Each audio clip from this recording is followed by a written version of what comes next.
files. So I'm just going to click the run button here and click run on Binder to run this notebook. And we'll see how to work with files in Python. Alright, so the notebook is loaded up now. So let me just hide the header and the toolbar and restart and clear the output here so that we can do things from scratch. Okay. So just as we've learned about the NumPy library, the NumPy module, we've seen a bunch of other modules like the math module. There is a module called OS, short for operating system, which provides many functions for interacting with the operating system as well as the file system, which is basically your hard disk and all the files that exist on it. So let's try it out. So first we are going to import OS, and then we can, so the simplest thing that you can do with OS is to just check what is the current working directory that we are in. So right now we are running on Binder, and this Jupyter notebook is actually running inside a particular directory. So to check the directory, we just say get cwd, and you can see that it is running in a directory called /home/jovian with a Y. Okay. Then the next thing that you might want to do is you might want to get the list of files in a directory. So to do that, you can use the list_dir function, and to it you can pass either an absolute path, so all the way from the root, or you can also pass a relative path. So here we do and you can check the help. So it has a bunch of different things, and it can, so it gives you a bunch of explanation about it. But if you just do os.listdir dot, so this is the relative path, dot refers to the current directory. So you can see that in the current directory, this is our Jupyter notebook, and then there seem to be a bunch of other files and folders. A lot of these have a dot in the beginning, so that means they are hidden files. That's why they don't show up when you do something like file open, because they are hidden files. And then there is, and you can also check an absolute path. So if we check like the /user directly /usr, you can see here that it has all of these subdirectories. And then you can navigate. So you can say os.listdir and pass in, let's say, /user/lib. And then you can probably go inside it and navigate around. And so this is so just within Jupyter, using Python itself, you can browse around the file system. You can also create new files and new directories. So let's see how to create a directory. The way to create a directory is using the os.makeDirs function. And let's create a new directory called data, where we will later download some files. So in the current directory, so dot refers to the current directory, we will create a new directory called data. And then we have this exists OK equal to true. Try using the help function or try reading the documentation to understand what it does. Okay, so now we've created a directory called data, and we can verify this. There are a couple of ways to do this. If we just do file open, and you can see here that a data directory got created. But I don't really even need to do that. I can just do os.listdir dot, and since that returns a list, and that's a nice thing, since that returns a Python list, you can simply check if data exists in that Python list, and that returns true. And inside the data directory, so if you do os.listdir dot/data, you can see that directory is currently empty, as we might expect. So now let us download some files into the data directory. And again, we are going to use the urllib module to do this. So here are 3 URLs for files, and we are going to import urllib.request. This is the module which contains the URL retrieve function. So we are taking the first URL and we are going to download it to dot/data/loans1.txt. And similarly, we are going to retrieve and download the other 2 files as well. So now we have downloaded 3 files inside the data directory. So you can see now the data directory contains 3 files, loans1, loans2, and loans3. Okay. Now, to read the contents of a file, we first need to open it. And to open it in Python, there is a built-in function called open. Now the open function takes a path, and then it takes a mode in which to open the file. Do you want to open the file for reading, or do you want to open the file for writing? And if you want to open it for writing, do you want to replace the existing contents, or do you want to append to the end? So there are a bunch of modes, and you can see here. And then there's also something called a binary mode, and the binary mode is for non-text files. Let's say you're working with images, or you're working with some kind of file which cannot be read as text. So that's when you can use the binary mode. the open function, when we call it, that returns what is called a file object, or sometimes also called a file pointer. And the file object contains several methods for interacting with the contents of the file. So you may not just want to, you don't always need to just read the content. Sometimes you may want to do other things as well. So that's why you have the entire file object available to you. So now to get the contents of the file, we take the file object, file1, and then we call .read on it.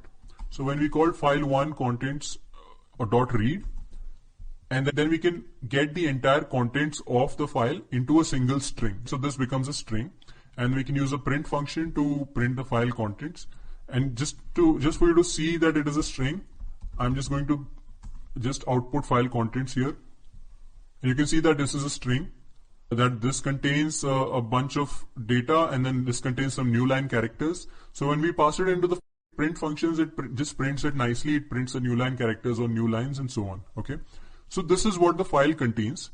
And actually, if you remember the previous lecture, in the previous lecture, we were talking about loans, about people taking a home loan with a certain amount for a certain duration of time. Let's say let's say somebody is borrowing $100,000.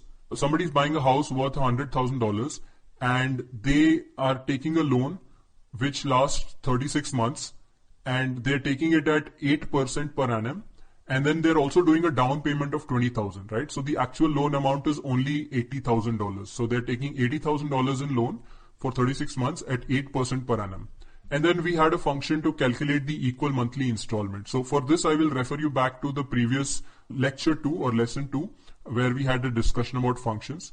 So this represents the information for one loan, and then you have information about other loans. So each line represents information about one loan, right? And then the first row tells you what these numbers mean. So the first number means amount, the second number means duration, the third number means rate, and the fourth number means down payment. And you will notice that in some cases there is no down payment here. So that's why it is empty. Okay. And once again, this is the CSV, or the comma separated value format. So we've read the file, we've seen its contents. And when we are done with a file, or when we've read something from a file already and we are done with it, it is important to close the file. Because especially with larger files, what happens is that when you open a file, that file is put into the system RAM or memory. So if you keep opening files but you don't close them, then that will eat up your RAM, and that might slow things down for you. So you remember to close the file, and once a file is closed, it can no longer be read. Right, so I've closed the file, so now we get that the IO operation on the closed file is not valid. Okay, so let's now try and process the CSV file. Okay, but before we do that, because we always need to open a file, so whenever we open a file, we always need to close it as well. So Python has some special syntax for it. So there is something called a with statement. Now this with statement is used for a lot of things, but one most common use case is with open. So you say with open, and then you have the open statement, and you can also have a mode here. By default, the mode is a read mode. And then you say as file, or whatever variable name you want to give to the file object. So with open loans2 as file2, we get file2 contents, and we read the contents, and we simply print the contents. So we put a bunch of code inside a block. So we indent it a little bit. So that puts it in a block. And what that does is, after running this code, it automatically closes the file. So we've done all this with file2, and we've never called file2.close. And if we try to invoke file2.read outside the with statement, you will see that it leads to an error. Yeah, so it leads to an error, IO operation on a closed file. Okay, so that's that. But now the next thing that we want to look at is how to read a file line by line. So sometimes you may not want to read the entire file at once, but you may want to read different lines. So here we are opening the file loans3 as file3, and then instead of calling read, we are calling read lines. And when we call read lines, then each line is a separate string, and you get a list of strings. So each element of the list is a line. Now one important thing to note here though is that here there is this new line character at the end of every line, which you may not want. So the way to skip the new line character is that you might want to then go to file3 _ lines. Let's say I get this particular line, it has the new line character, and I can just call strip, and when we call strip, what that does is that removes the new line character. So strip is used to remove spaces at the beginning, spaces at the end, and new line characters. Okay, and it's especially useful when you're using read lines. So whenever you call read lines, remember to use strip to remove the new line character. Okay. So now we've seen how to get information out of files into a string, but we might want to go further. And in the NumPy tutorial, we just directly used NumPy gen from txt. But for this particular file, we cannot use that because these numbers, sometimes not all the values may be numbers. You may have a combination of strings and numbers, and that causes a problem. But sometimes, as in this case, values may be missing, right? You may have to account for missing values. So for example, if we check this file 2, you can see that down payment is present for the first loan, but there is no down payment for the second loan. And there is no down payment for the fourth loan. And now if you try to read it directly using NumPy, this might be difficult. So this is where now we have to do some custom processing. So here's what we can do. Okay. So we will read the file line by line, and then we will parse the first line to get the list of column names or headers. Then we will split each remaining line. We will split each remaining line and convert each value into a float. So maybe let's also try and do that step by step. So here is, let's get the contents of file 2. So we have the contents of file 2. Let's print it. Okay. So we will first read the first line, the headers, and from here we will get the names of all the columns, all the data, names of all the different fields in our data, which is the amount, duration, rate of into and down payment. Then each line, so a line like this, we will take this line and we will split it into the different parts that it has. So this can be done just by calling split with a comma. So here we get back a list of all the values. Then we will convert each of these values into a float because these are actually numbers ultimately. And we will also have to handle a special case where there is no value for down payment. Then what we'll do is we'll actually convert this into a dictionary. We want to take this line and then we want to write it like this. So we want to say amount is 828400. Then we want to say duration is 120. Then we want to say rate is 0.11, and then down payment is 100,000. Okay. And that becomes basically our loan 1. So now we've created a loan object, and this is a much nicer thing to look at. We know exactly what's going on here. We've created a loan dictionary. So we'll create a dictionary for each loan, and we'll use the headers as keys. So these same headers that we saw here are getting used as keys, and the values are just the values that we passed from the line and converted into numbers. Okay. Then finally, what we will do is we will create a list of dictionaries to keep track of all the loans. So this is loan number 1. Similarly, you will have loan number 2. So all the loans together can be tracked in a dictionary. So let me just put this on one line. So this is loan 1, and then I might take loan 1, and then I might create loan 2, and then I might create loan 3, and so on. So this one, the data for this loan will come here, and then the data for this loan will come here. What we want to do is we want to parse the file into a list of dictionaries, which is a lot nicer to work with. That now we have our own Python data structures and we can write functions and perform calculations on these Python data structures. Another thing as an exercise you can try is, instead of converting it into a list of dictionaries, try converting it into a NumPy array. Okay. Anyway, so this is what we want to do. Now, whenever you have a target like this, you know where you are, like you have the lines from a file and where you want to get to. You want to get to a list of dictionaries. So it helps to first list out the process, what is the step-by-step process, and then it helps to create a small helper function for each of these steps. So we'll have a read CSV function which performs all of these things, but we will also define some helper functions to build up the functionality step by step. Okay. First of all, let us start by defining the parse header function. So it takes a header line, which is the first line of the file, and it simply strips it. So stripping removes any new line characters, any spaces at the beginning or at the end, and then it splits it at the and when we call split on comma. Okay, this is a very simple function. So this is the header line, amount, duration, rate, down payment, new line, comma separated. We call parse headers on this line from file3 underscore lines, which we just read previously. So remember, file3 underscore lines came in here. So let's just take that here as well. Yeah, so file3 underscore lines came in here. So now we check the headers, and it looks like we now have the headers amount, duration, rate, and down payment and in a list. Okay, great. Next, going forward, let us define a function parse values. So which takes a line, a data line as an argument. So something like this. So this is a data line, file3 lines 2. So it has the, well, amount, duration, rate, down payment, new line, and it returns a list of floating point numbers. Okay. So how does it do that?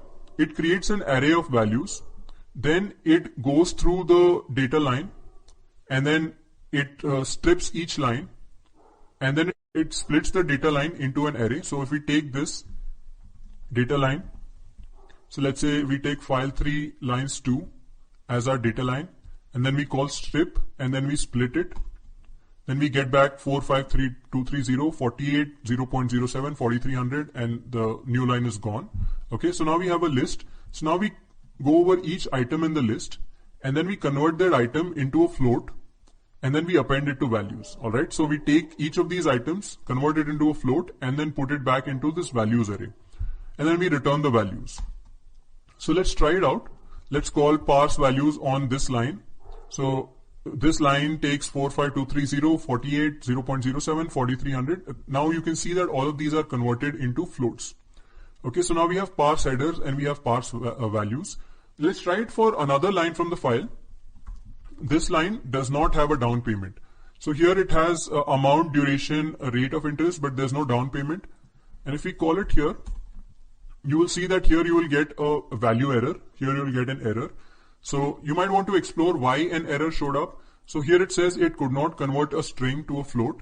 Okay, that's interesting. So let's check what string it could not convert into a float. So if you go back up, you will see that on values.append, there was an issue when we are calling float on item. That seems to be the issue. So let's go back. Let's go through the file here. Let's go through the line that we are working with. So let's take this line and let us strip it and let us split it on comma. And we can see here we have 3 numbers, but then because there is no down payment, we have the empty string, and the empty string cannot be converted to a float. So you can just try it here. So I am inserting a new cell and pasting the empty string, and that leads to us through the same value error. Okay. So this is how you narrow down an error in Python. So you can simply find out which line the error is on, read through the error, and then inspect, okay, we were going through a list. So let me just print out the list. So I just printed out the list here, and then I noticed that, okay, it seems like there is an empty element. Maybe I failed to convert that into a float. So let me try converting that into a float, and it seems like that gives me the same error. Okay. So all said and done, now what we know is that we need to handle this empty string in a special fashion. So this is also called an edge case, because this is not something that comes up always. So a function can work properly without an edge case, but sometimes it might give an error. Okay. So this is what we do now, that once again we iterate through the data line which has been stripped and which has been split.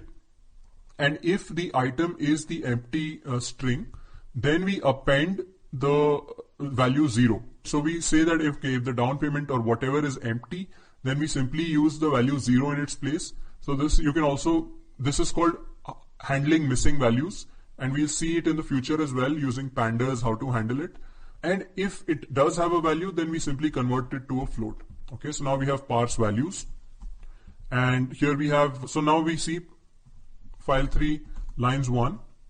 This does not have a down payment, and now we call parse values on it, and we can see that all the values got parsed properly and a 0 got inserted for the down payment. Okay, so now we've done one more step. We've parsed the header, we've parsed the values, Now we can create a dictionary of the data. So here what we can do is, to the dictionary we can give a list of values, we can give a list of headers, and I will let you figure out what is happening inside this function. But the idea is it takes, and we've also already seen the zip function, but you can see an example of the zip function here as well. But the idea is that it takes this. So this is the bunch of, this is a line, and I am taking this line and converting it into a set of values. So let's see values 1. So here are a set of values from a line of the loan, and we also have the headers. So here are the headers. So create item dict takes the values, takes the headers, and returns this dictionary. Okay, so for each loan we are going to get back a dictionary. And then finally, here's another example. So for a different loan or different line of data, we are getting back a different dictionary. All right. So now we have create item dict as well. So now we have been able to parse the header line, we've been able to parse values, and we are able to convert the values and headers together into a dictionary. So now we can write a read CSV function. Again, we'll just briefly go over it and then you can read it in more detail. So the read CSV function takes a path, the path to the CSV file that you want to read, and it creates a result list. So first it opens the file in read mode as f. So f is your file object or file pointer.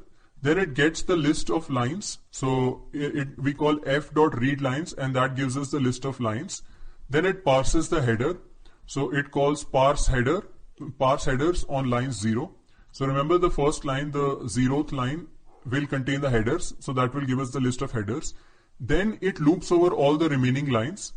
So if you see an example here, it is then going to pick each line one by one. And then for each line, but we're only checking the remaining lines, right? So that's why we have this 1 colon here, because we want to skip the header row. We've already parsed the header. Then it parses the values. So it takes this line and converts each of these into floating point numbers. Then it takes the values and it takes the headers and it creates an item dictionary. So that creates a dictionary, and then it takes that dictionary and appends it to the result, which is an array, which is a list where we are keeping track of all the dictionaries. Okay. So that's our read CSV function, and let's try it out. So this is our loans2 file, and if we call read CSV on loans2, so looks like we have gotten a list of dictionaries, and you can verify that these values match these values. All right. So that's it. So that is how you read and process a file using just plain Python.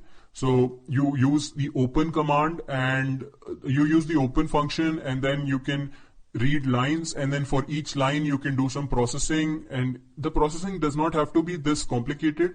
Instead of creating an entire dictionary, you could simply have just created, let's say, a list of the values, and then you could have taken the list of values and just converted them into a NumPy array. That is another way to do it. But this is just, I wanted to show you something different. Okay. Now, one interesting thing to notice here is that this read CSV function that we have defined, this is actually generic enough that this can parse any CSV format, not just this specific format of home loans, right? So it can have a CSV file with any number of rows and any number of columns, and it can also handle missing values. In just about 15-20 lines of code, we've written a pretty powerful function that can be pretty helpful. And what you should do is, over time, you should start building a repository of your own functions. Maybe you should just keep a Python file somewhere on your GitHub or just on your computer where you list out all the interesting functions that you have made. Okay, so that's that. Now, what we can do is we can now do some processing. So we have this list of loans, and we can do some processing on this list of loans. And for doing the processing, once again, I will refer you back to the previous lecture 2 on functions, where we defined a function called loan EMI that takes the amount for a loan, the duration, the rate of interest, and a down payment. And it performs a calculation and returns the equal monthly installment for the repayment of the loan. And this we've covered in a lot of detail in the previous lecture. So please refer to lesson 2 and refer to the part on functions. Okay, so what we want to do now is we have this function that operates on a single loan, and then we have a list of loans. Now we can work on this and use this function to apply to calculate the equal monthly installment for each of the loans in that list. Okay, so here we read the CSV file loans to, and now we have loans to, which is a list of loans. Now what we can do is we can say for loan in loans to. So just iterate over each of the loans once we get a loan. So since each loan is a dictionary, we can add a new key within the dictionary called EMI, and here we can simply, the EMI is calculated as using the loan EMI function, and we just need to pass in the amount, we pass in the duration, we pass in the rate of interest, and we divide the rate of interest by 12 because for the equal monthly installment we need the monthly rate of interest, and what we have in the CSV file is the annual rate of interest. And finally we have the down payment. So we take all of these, and now you can see that loans to contains not just the amount, duration, rate, but it also contains the EMI, right? So just in a single for loop, we have now calculated EMIs for all the loans. And we can actually take that and now put that into a function so that you can read from any file a list of loans, and then you can pass it into the compute EMIs function, and that will add the EMI inside those loans. Okay. So great. So now we have defined functions to compute the EMIs. So let us now take this function and use that to first read some loans from a file, compute EMIs for those loans, and then print out these EMIs along with the original data back to a file. Okay. So first we read the CSV loans to, we compute the EMIs, and then now we have loans to with the EMIs. Now we want to write it back to a file. To write to a file, we open with the W mode. So we are going to write to the file ./data/emis2.txt. So for loans to, we have emis2, and we are going to open it in W or write mode. So in write mode, if the file exists, or if it does not exist, it gets created. If it exists, then the data gets wiped out and we write fresh.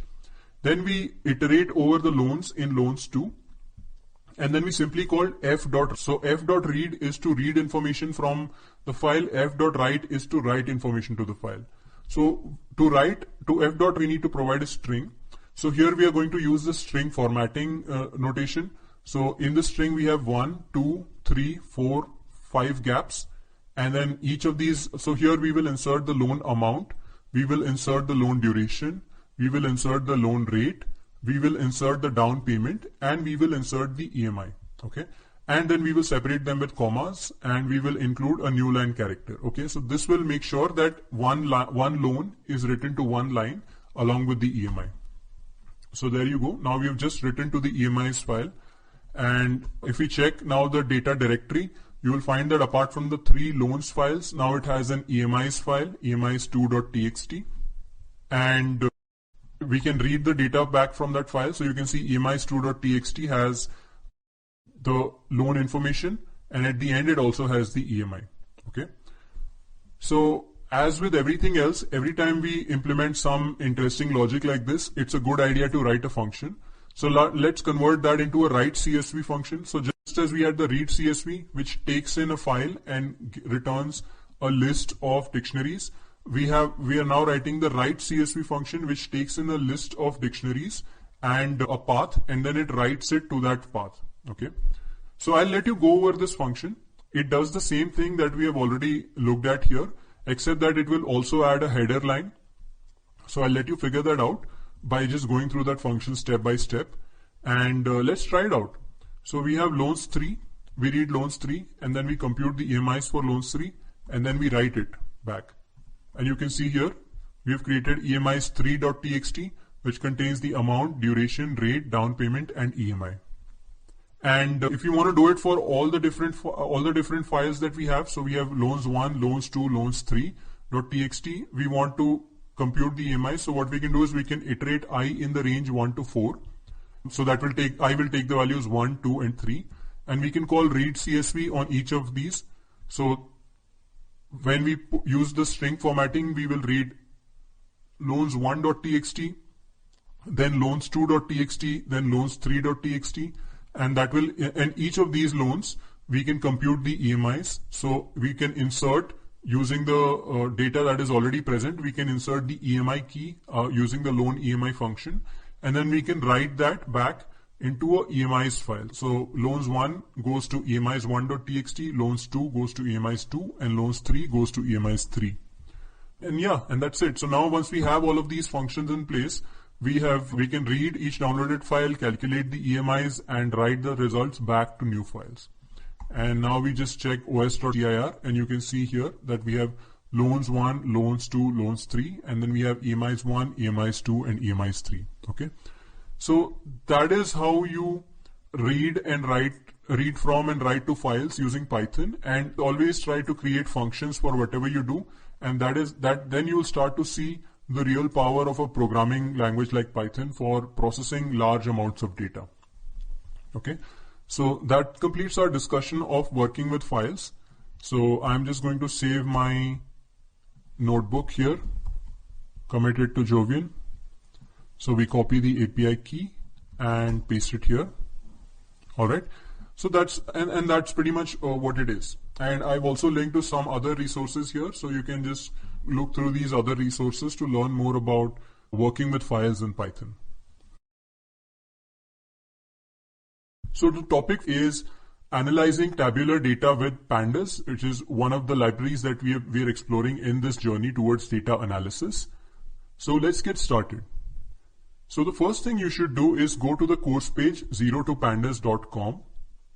And on the course page, if you haven't enrolled already, you will be able to enroll to be able to watch the lectures and submit the assignments. And if you're already enrolled, you can share this course with your friends and colleagues. So here you see assignment 1. You can open it and follow the instructions to get started. It should only take about an hour to complete. Putting that aside, so you can find the videos from the previous lessons. So lessons 1, 2, 3 here on the specific sections, and also assignment 2. But today we are looking at lesson 4, analyzing tabular data with pandas. So we just click the open link here, and that will bring you to the lesson page. Here you will be able to see the lesson video. You can watch it live or you can watch a recording later. So the notebook that we are going to use today is called Analyzing Tabular Data with Pandas. So you can click through and open this notebook. So this is a notebook, a Jupyter notebook hosted on the Jovian.ml platform, just as we've been using this for other lectures. And the first thing you should do, and please don't do it right now. Right now you can just watch the lecture, but later on you can click run and click run on Binder. And when you do this, we will take this notebook and run it on an online platform called Binder Hub. And it might take a few minutes to start up for you, but please wait for a few minutes and it should start up just fine. And if you have questions during the lesson, right now or afterwards, you can ask questions on the discussion forum. So the link is provided here. You will find the discussion forum here, lecture 4, analyzing tabular data with pandas, on the Jovian.ml forum. And you can simply hit the reply button. So there is a blue reply button you will find at the bottom. You can simply ask a question here. And if you see a question that you like, that you also have, you can click the like button, and we will pick the questions that are the most liked and answer them during the session. So going back to the lecture notebook, I've clicked the run button and I have selected run on Binder. And now that has opened up this Jupyter notebook interface. This is where we will be doing all of our coding and we will be executing the code. So I'm just going to open up this specific notebook, Python Pandas Data Analysis. And the first thing that I like to do just before starting any tutorial from an existing Jupyter notebook is to go kernel, restart and clear output. So this clears all the outputs so that we can now execute the cells, execute the code and view the outputs from scratch. And I will also do a view toggle header and view toggle toolbar so that you can see things a little better. But you can keep the toolbar around. It has many useful functions. Okay. So as we've been going along this journey, we've done a lot of things. We've learned some basics of Python and Jupyter. We've also done a quick tour of variables and data types in Python. And then we looked at branching using conditional statements and loops. And all of these, you got a chance to try them out in the first assignment. Then we looked at writing reusable code using functions, reading and writing from files, and numerical computing with NumPy. Now, all of these topics are available in the previous lectures, so you can go watch these videos. And you can also test out your skills after watching these videos by doing the assignments. Today, we are looking at analyzing tabular data with pandas. Now we are running this code on an online platform, Binder Hub, and that is why we use the run button on Jovian. But you can also run this on your computer locally, and the instructions are given here. The instructions might vary slightly based on your operating system and the version of Python that you're using, but you should be able to follow along with this quite easily. Okay, so pandas is typically used for working with tabular data, and when I say tabular data, you can think of the data stored in a spreadsheet or in a database table, and the first thing that you might want to do is to actually read a data file into the Jupyter Notebook using pandas. And pandas provides many helper functions to read data from various file formats like CSVs, Excel, spreadsheets, HTML, JSON, and many more. But the most common format by far what I've seen is the CSV format. So let's download a file, Italy COVID daywise.csv, which contains the day-wise COVID data for Italy in this format. And we're using COVID data because this is something like we are right now in the middle of a pandemic, and it is a real tragedy. And there is a lot of information floating around. Some of it is right and some of it is just wrong. So what I wanted to help you with is to look at the raw data, analyze the raw data, and make your own inferences, and also know what are the shortcomings in the raw data. Any headline that you read or any metric that you see, you should be taking it with a grain of salt and trying to verify it on your own. If you're suffering from the coronavirus or know somebody who is, our best wishes are with you. So this is the format, and we have the data for Italy here. So let's download the file and we will look at it. So to download a file, we will be using the URL retrieve function from the urllib.request module. So this is the urllib.request module, and from it we import URL retrieve, and this is the URL from where you can download the file. So we pass the URL, and then we also pass a file name where we want to download the file. So we want to download it into the current directory with the name Italy COVID daywise.csv. So let's run it now, and the file has been downloaded. Now if you want to see the downloaded file, you can click File, Open, and you will be able to see here that earlier we did not have Italy COVID daywise, but now we have it. Let's give it a second to show the file. Okay, so while it loads, the format of the file is something like this. So the first row the first line contains headers or column names. So we have the date, we have new cases, new deaths, and new tests. And then we have day-wise data. So this is, each line represents the data for one day. So this starts from, let's say, the 21st of April. The number of new cases was 2,256. The number of new deaths was 454, and the number of new tests was 28,095. And this is the format in which you have the data for a bunch of different days. Okay, this file is loaded. So you can see here, date, new cases, new deaths, and new tests. And then you have the data starting from the 31st of December, and day-wise data going all the way up to the 3rd of September. So just a couple of days ago. And this is only the new cases and deaths and tests daily for Italy. Okay. And this is called the comma separated value format because the values are separated by commas. All right. So to read this file, we can use the read CSV method from pandas, and it's a really simple method. So before that, we need to import pandas, and the pandas library by convention is typically imported using the alias PD, so that you do not have to write pandas each time. So once you've imported pandas as PD, then you can create, we call pd.read CSV, and then pass in the file name or the full file path, and that returns what we call a data frame. So that's why we're calling it COVID_df. So df is a suffix just indicating that this is a data frame. And data frame is, so the data from the file is read and stored in a data frame object, which is the core data structure in pandas for storing and working with tabular data.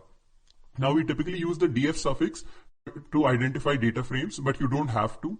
And if you check the type of COVID_df, it has the type pandas.core.frame. So this is the module where this class lives, and it is an object of the type of the class data frame. And let's take a look at this data frame. What exactly does it look like? So once we run this cell, we see that it looks like a table, so very much like a database table or a spreadsheet, and looks like there are some columns, the same columns that we just saw, and there are some rows, and there seem to be 248 rows and 4 columns. And as we've seen, this provides 4 day-wise counts, and the metrics reported are new cases, deaths, and tests, and the data is provided for 248 days from December 12th to September 3rd. Now, one thing to keep in mind is that these are officially reported numbers, and it's possible that the actual number of cases and deaths may be far higher because not all cases are diagnosed and not all cases are reported. So you should not take this information to assume that we have a full list of all the cases. And now we can view some basic information about the data frame using the info method.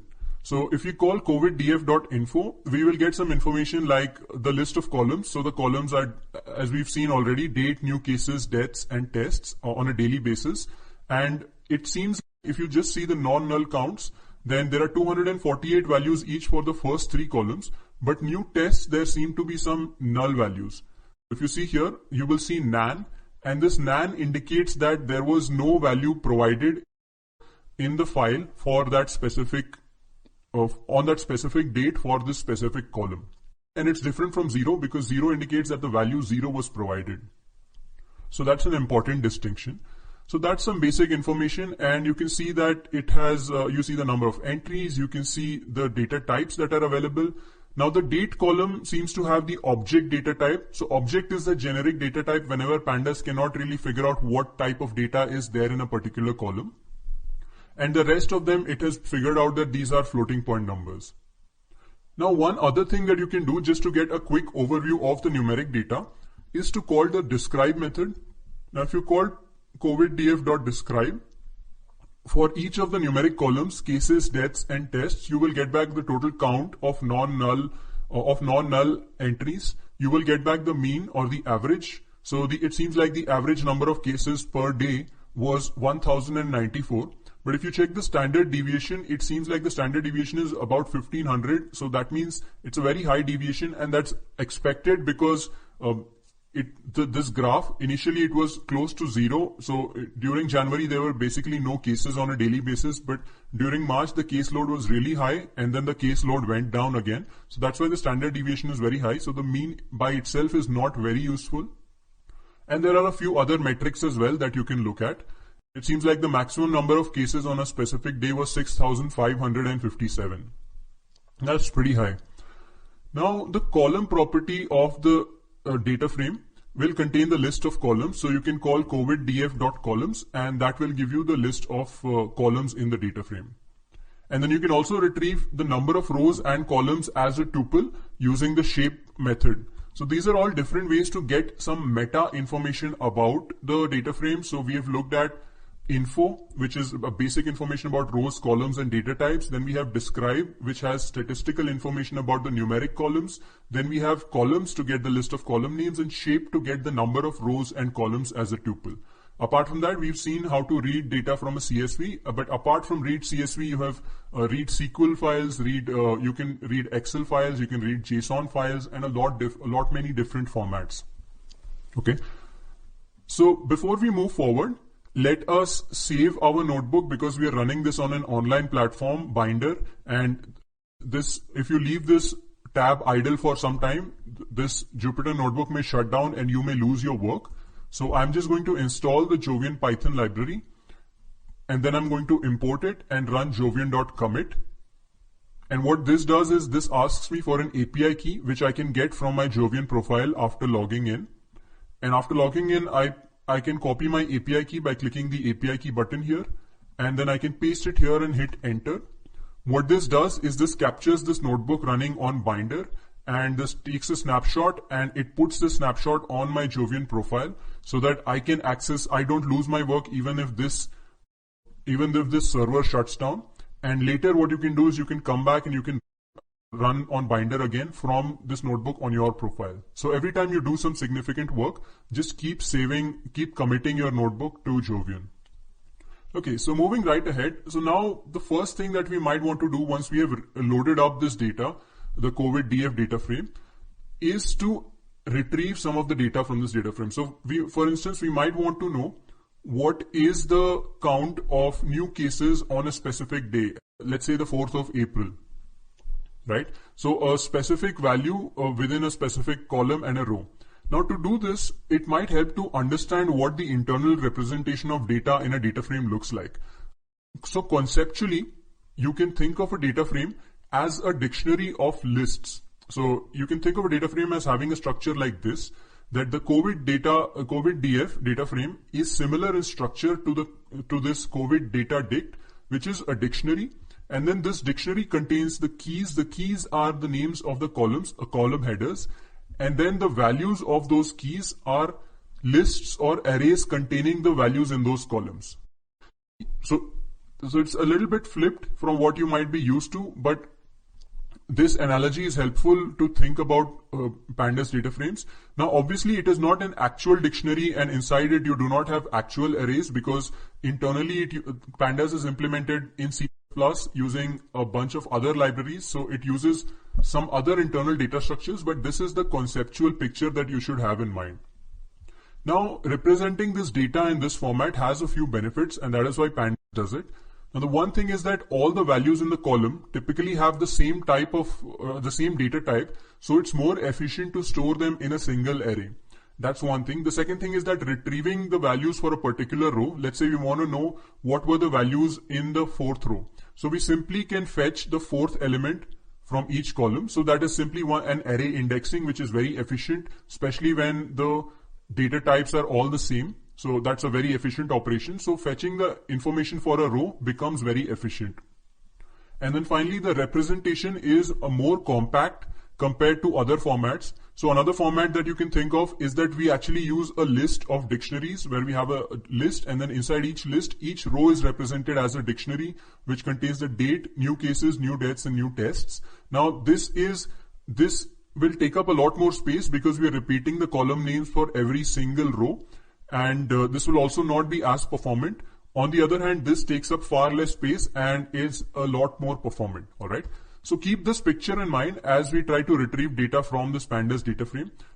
I personally struggled a lot initially because I did not see this picture, and I would often wonder how exactly do you get data out of a data frame. Okay. And so this is not the picture that you should have. This is not how pandas stores it, and this is the format how pandas actually stores data, conceptually at least. Okay, so now with this analogy in mind, we can now guess how we might be able to retrieve data from the data frame. So the first thing that we might be able to do is, let's see the data frame once again. So this is the data frame here. So the first thing that we might be able to do for the data dictionary that we created for the analogy, we know that the keys are column names. So accessing a key using the indexing notation gives us all the values, all the list of values in a column. So we can do the same here. We can index into COVID DF for new cases. And you see here, you can see that we have all the values. So starting with a bunch of zeros and going down to these numbers. And you can verify that these numbers match with the numbers shown here. So we have been able to retrieve a full list of values in a particular column. Okay. And now each column is actually, it's not really a list or an array, but each column is represented using a data structure called a series, which is essentially a NumPy array, but it has some extra methods and properties associated with it. So if you check the type of COVID DF new cases, you will find that it has the type series. And just like arrays, you can retrieve a specific value within the series using the indexing notation. So this gives us a series, and then out of the series we can get the value at the 246th index. So you can see that it has a specific index that is listed here. So 246 is the value is 975. So there you go, you get the value 975. And similarly, if you go in, let's say 243, you will get the value for new tests, you will get the value 53541. Again, we can verify this by going up. So 243, you can see that the data for new tests is 53541. All right. So that's how you can dig in. You can go find a column using the index, and then you can index into the column. So which is a series, you can index into it by passing the index of the row now that you want to access. Okay. Now this is a little bit inconvenient. So pandas also provides a helpful @ method and the at method can be used to directly retrieve the value at a specific row and column. Okay, so you can simply say covid.at. Now here you need to specify the row first, which can sometimes feel more natural. So at the row 246, and then the column is new cases, and you get back the same value, 975. And we can check at the row 243 and new tests, and we get back the same value, 53,541. Okay. So instead of using the indexing notation, apart from what we've seen already, Pandas also allows accessing columns as properties of the data frame using the dot notation. So here what you can also do is you can say COVID-DF instead of saying COVID-DF. So this is the same as saying COVID-DF and then using the indexing notation. Instead of doing that, you can simply say COVID-DF dot new cases. So this is a slightly easier to write. It saves you a few keystrokes, and it also, what you can also do is you can just type COVID-DF dot and then start typing N and press the tab character, and that will auto-complete the column names for you. So this is a good way to just explore the columns and other properties of a data frame. So that's one other way to access a column. Apart from that, what you can also do if you want to access multiple columns together, so you can pass in, instead of a single column, you can pass in a list of columns into the indexing notation to access like what is called a subset of the data frame with just the given columns. So here, notice this double bracket here. So the first bracket is for the indexing notation. And now instead of saying just a single date, we can simply pass in a full list of columns, and passing in that list of columns is going to give us a smaller data frame with just those columns. So now we have the date and we have the new cases right here. Okay. Now one thing to note here is that this cases data frame, the data frame that we just created right now, it is simply a view of the original data frame. So that means they both point to the same data. So if you were to somehow modify the information here at this location, or you were to modify it in the original data frame, so modifying in one would make the change in the other one as well, because they're pointing to the same data in memory. And this is a very important thing to understand, because this is what makes Pandas really fast, especially when you're working with tens of thousands or millions of rows of data. So Pandas you can keep creating new data frames, you can keep generating new columns, you can keep processing this data without having to worry about repeatedly copying the data over and over. So that is slow and that takes up a lot of memory, but you do not need to worry about it at all. But the downside of that is if you change something inside one data frame, all the other data frames which are derived from it will also change. However, in the cases where you do need a full copy, and you normally don't, but in case you do need a full copy, all you need to do is just call the copy method. So if I create COVID-DF copy as COVID-DF.copy, then the data stored within this new data frame is completely separate from the COVID-DF data frame. So modifying the values inside one will not affect another. All right. So to access a specific row, we've looked at how to access columns, we've looked at how to access specific elements, but to access a specific row, you can use the .loc method. So the .loc method actually requires indexing. So here we have the data frame once again, and let us try to access this row of data. So you need to pass in this index 243 into .loc. So notice it's not a method, it's more of, you need to use the indexing notation here. So we say COVID-DF.loc, pass in 243, and then we get back new cases, new deaths, and new tests. And you can verify that this data matches what we see here. And each retrieved row is also a series object. So this is also a series, just like each retrieved column. So that's about getting a single row, but then you can also get multiple rows out of the data, and sometimes it might help to just look at just the first 5 or 10 rows, or maybe just the last 5 or 10 rows. Then to get the first few rows, you simply use the head method. So here we are trying to get the first 5 rows. You can see these are the first 5 rows, the first few days of January, and then you can also see the last few rows. So you can use tail for that, and here you can see the data for the last few days of August and then the first few days of September. All right. Now, one thing you might notice here is, and this is something that we mentioned earlier, is that some values are 0 and some values are nan. And how do you check? No, the reason this happens is because this column does not have any information in the data file. So if we open up the data file again, So this is the file italycovid.daywise.txt. And if you check here that initially there are only two numbers available. So you have the date, new cases, new deaths, but there's no data available for new tests. All right. And then after a few days, after about 2 or 3 months, you start seeing data for new tests. This is an important thing to understand. And so what Pandas does, whenever it does not find a value within a CSV file or any other file, whenever it sees a blank value, it inserts the nan value there. So you can just check it out. So if we just try to access the 0th row, or we try to access this last element here, so row 0 and column new tests, you can see that the value is nan. And if you check its type, it's actually a floating point number. So it's a floating point number, but it is not really a number. It is, in fact, nan stands for not a number. So whenever and it is different from 0, and that's an important distinction to understand, that in this data set, it represents that the daily test numbers were not reported on specific dates. And that is why you have the number nan here. And if you find out, if you look it up online, you will find that Italy started sharing or reporting daily tests only after April 19th, 2020. And before that time, 935,310 tests had already been conducted. So this is some additional information that is not present in the CSV. And this is something that we should know beforehand while we are performing any operations, so that we account for this as well. Okay. So when you see a bunch of nans in a column, for instance, the column like new tests, the first thing that you might want to do is just identify where do the first valid indices begin. So you can check that by simply getting the series. So COVID-df.new tests and calling a .first valid index on the series. And here it tells you that the first valid index is 111.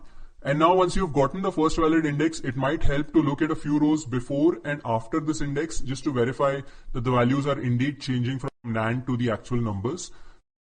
If we call coviddf.loc with 108 to 113, so now we see a range of rows instead of a single row. And you can see here that around 19th April was the last day when there were no daily tests reported. And then from the 20th of April, we started seeing a daily test number. Okay. So that's about accessing rows of a data frame. Now, one last method I want to talk about is the sample method, which can be used to retrieve a random sample of rows from the data frame. So it's good to look at the first few, last few, maybe a slice in between. But what might really help to get a sense of the data, to see what kind of values are in there, is just to go through sample rows, randomly picked rows. And I often tend to do this by 5 or 10 times with a sample size of 10 or 20, just to get a feel for the data and the feel for the range of numbers, see which ones have nan values, which ones do not. And of course, it's not perfect, but it is something just to get a visual understanding of the data. Okay. Now, one thing to also notice here is that while we get this sample out, you can see that the original indices of those rows are still retained. And that's a very useful thing. In fact, that makes Pandas a lot more useful than just a NumPy array, where if you took a random sample, you wouldn't know where those elements came from. But here you also know that, okay, we've gotten the 151st element, and then we have the 88th element, and so on. So that when we want to refer back to the original data frame, we know what to do.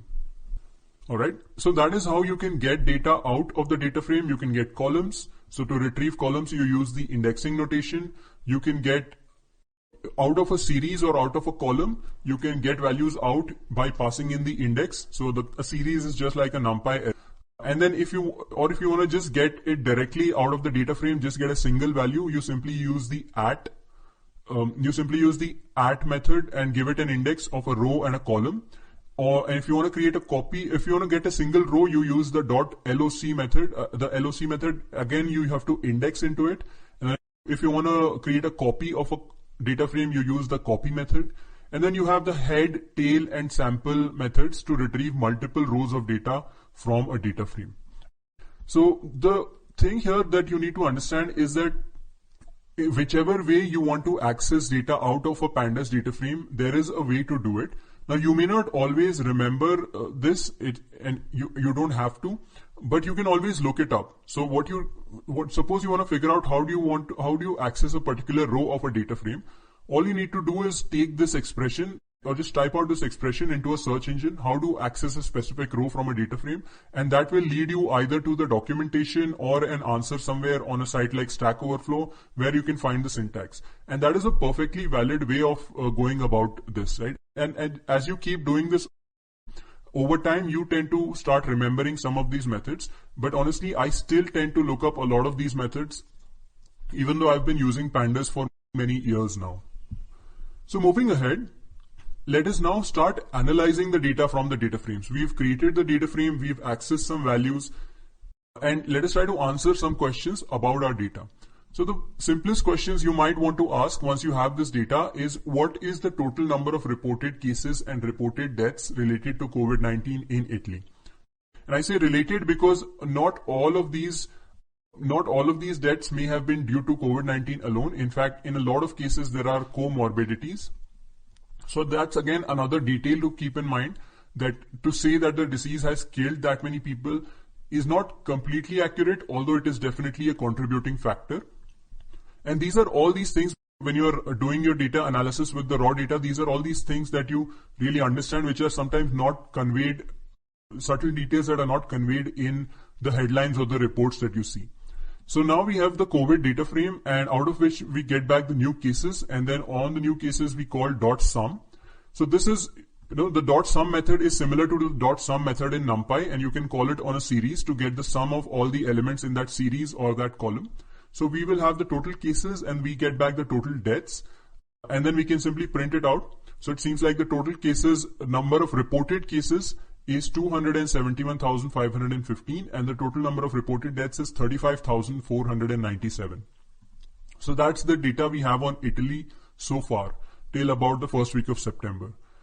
We might want to know, okay, what is the overall reported death rate, which is the ratio of reported deaths to reported cases. So that is simply the sum, the total number of deaths reported by the total number of cases, and you can see that is about 13%.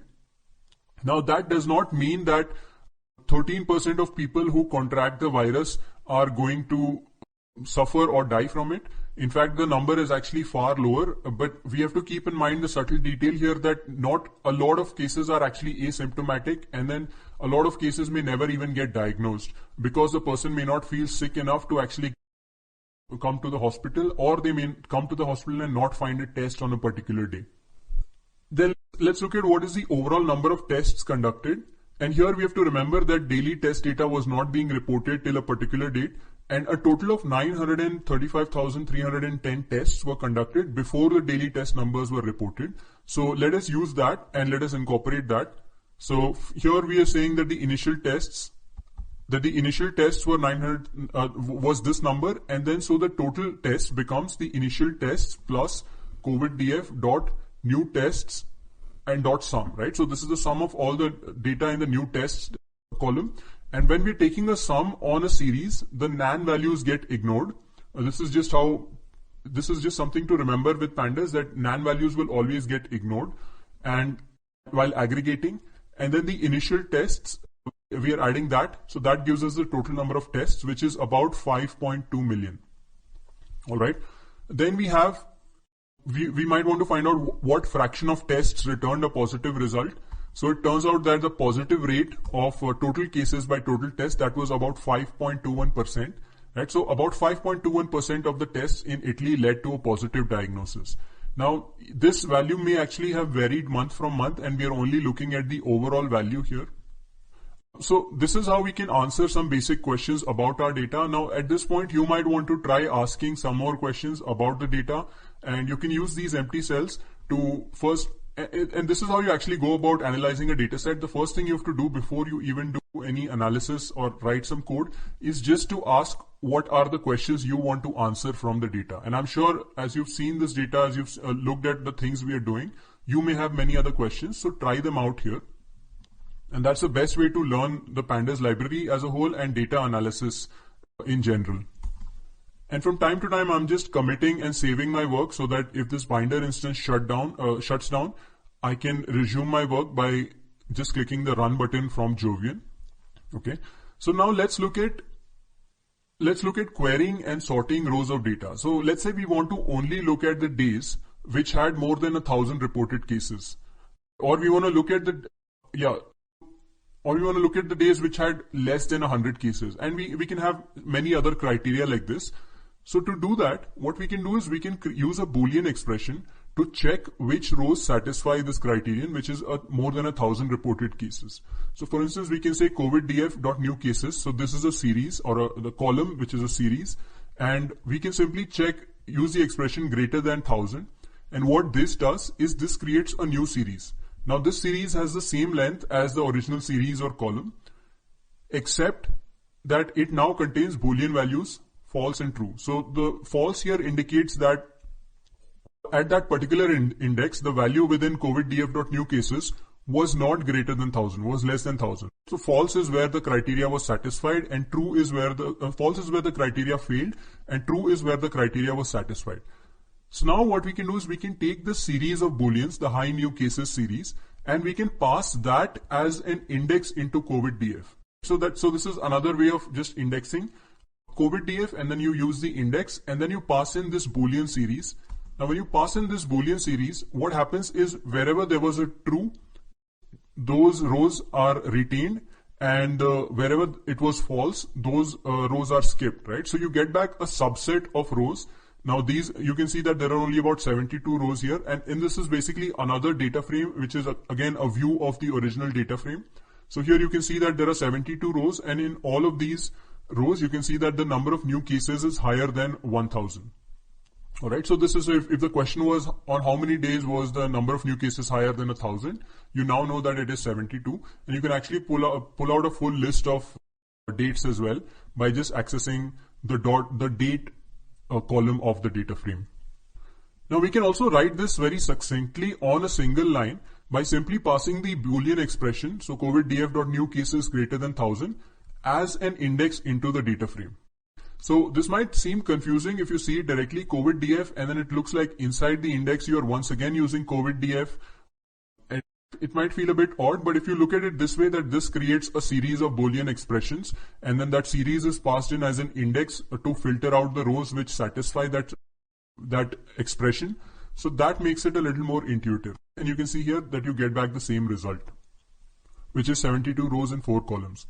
Now, although there are 72 rows here, we do not actually see 72 rows. What we see is 5 rows, and then we see these dots, and then we see then we see the 5 rows at the end.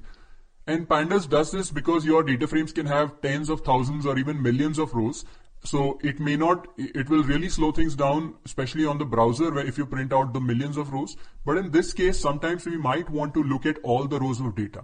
And when you do want to do that, there is some special syntax that you can use. So there is an option context method that you can use where you need to set the display of max rows to 100 and or whatever you want. So you can set the maximum number of rows to be displayed to, in this case I'm setting it to 100, and then you have to use the display function from ipython.display. So these are just some details that the specifics are not important, but the idea here is that you can use this kind of a syntax to simply display all the rows of data.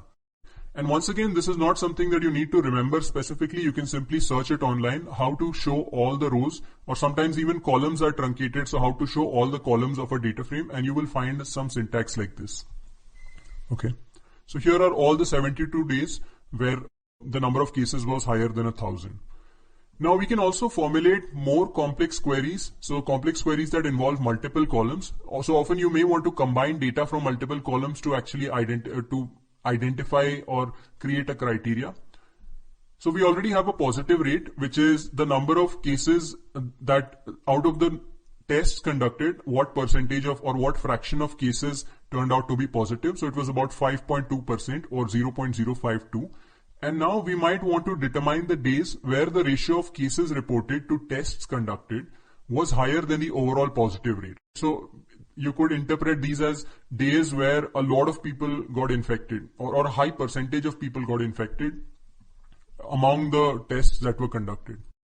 So the way we can do that is, once again, we have COVID-df and then we pass in an index. So remember, whenever you're filtering out or querying something from a data frame, you have to use the indexing notation. And inside it, we have this expression. So we say COVID-df.new cases. So that's a column or a series. divided by COVIDDF.new tests, that is another series. So here we are dividing a series by a series. And as you might expect, that performs an element-wise division. So we get back a new series which contains the element-wise corresponding divisions. And so that is the kind of the daily positivity rate. And then when you check whether it is greater than the positive rate overall, that will give us the list of rows. The list of rows, which is about 12 rows or about 12 days when the positive ratio, so that is the ratio of new cases by new tests, was higher than the overall average. All right. And as we saw here, you can even check this specific operation. So dividing two series or two columns by one another. So that simply gives you another series which contains the element-wise divisions. Okay. And further, what we can do is whenever we do an operation like this, which returns a series which has the same length as the number of rows in the data frame, we can actually set that back as a new column into the data frame. And this is once again where the dictionary of lists analogy will make sense, because if you think of COVIDDF as a dictionary, then into that dictionary you are adding a new key called positive rate, and into that new key you will add the values of that specific column. So the column being new cases divided by new tests, which we are calling the positive rate. All right. So now if we check the COVIDDF data frame, you can see here that we have a new column called positive rate. And whenever there are nans in any of these calculations, you will also see a nan reflected here in column-wise calculations. Okay. But here's a detail to keep in mind.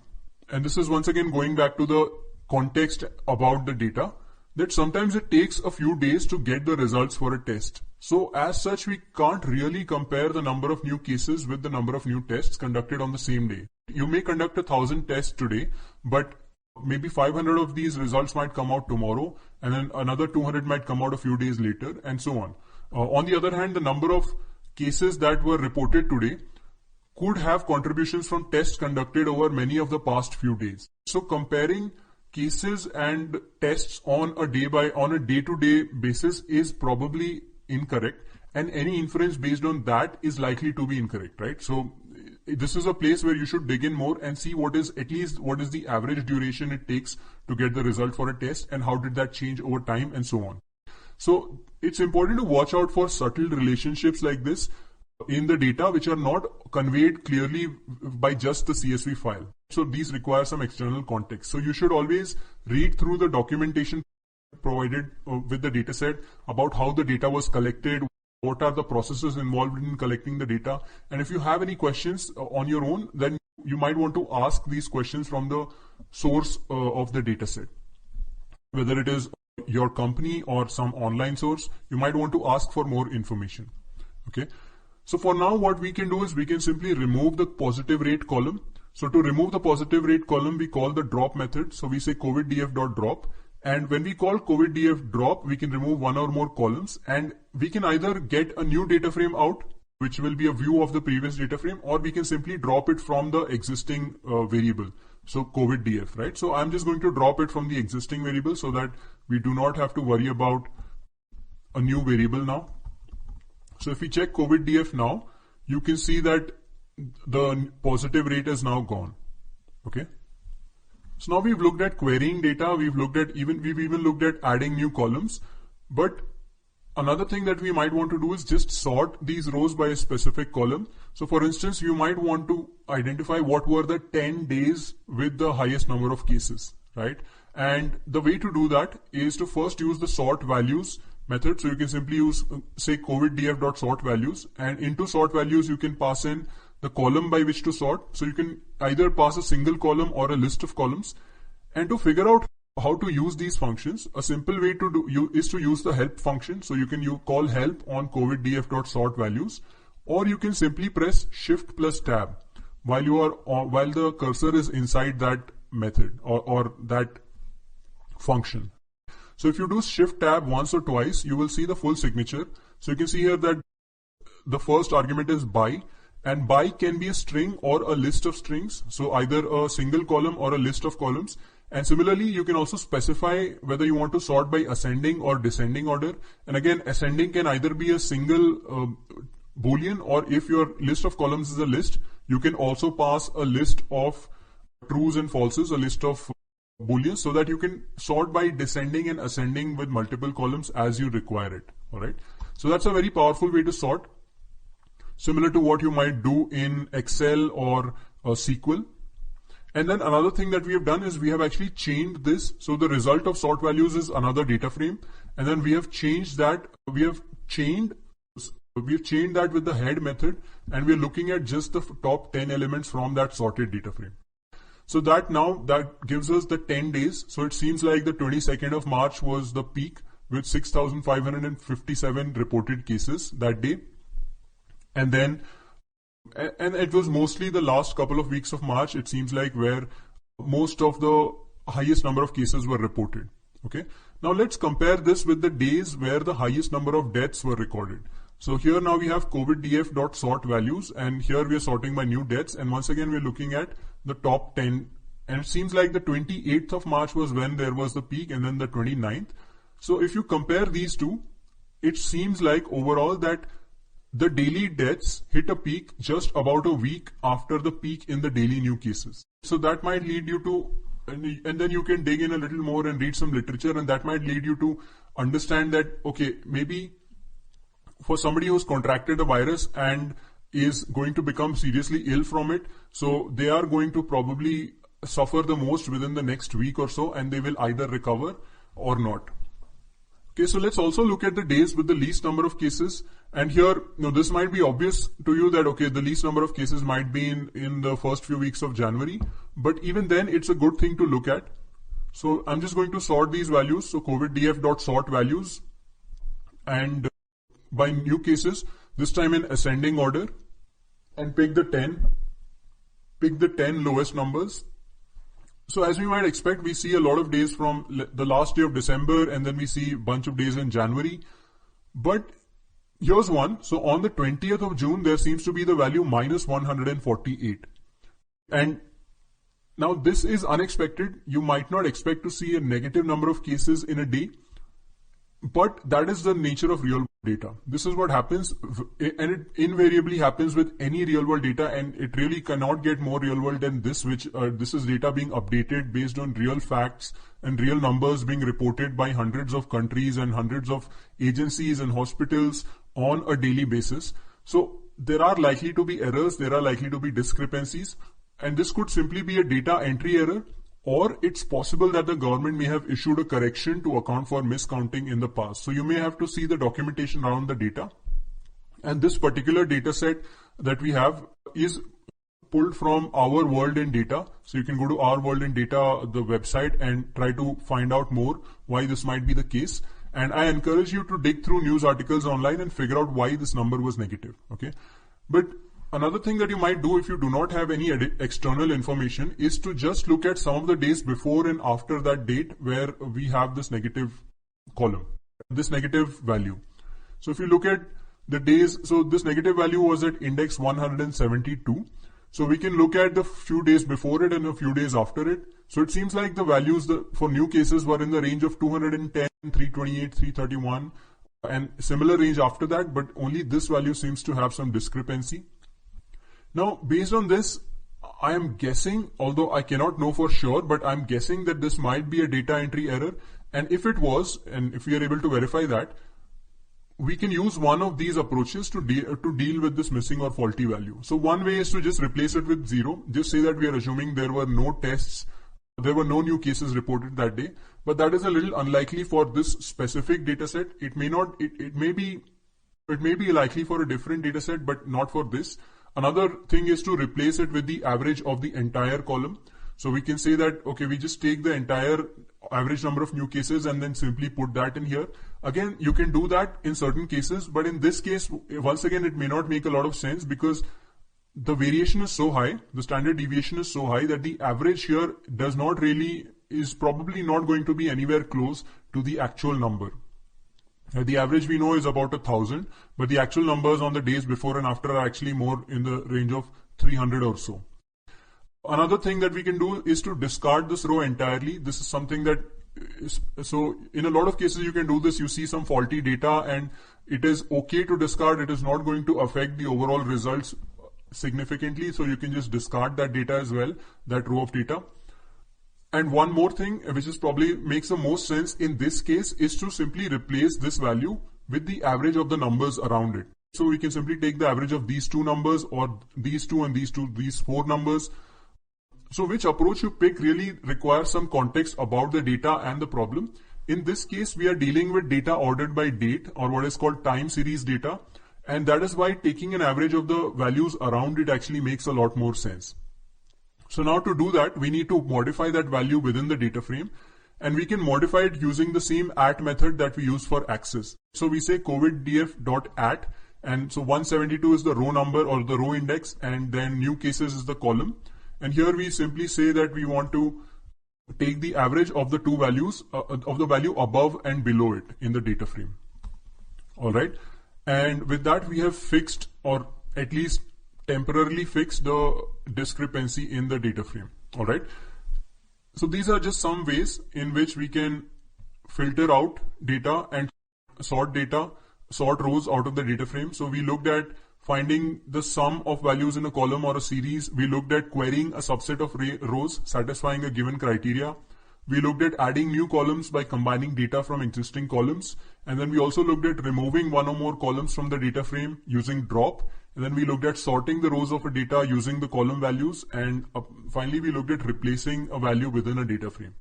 And once again, this is not something that you need to remember by heart. On the other hand, you need not, and you can simply search for this online and you will be able to find the right resource. Okay, so now I've committed my notebook once again. So moving forward, as I just mentioned, this data is ordered by date. So this is what is called time series data. So while we've looked at the overall number for cases and tests and positive rates, it might also be useful to study these numbers on a month by month basis, because there is so much variation on the daily cases. So you might want to just drill down and look at a specific month or a specific week.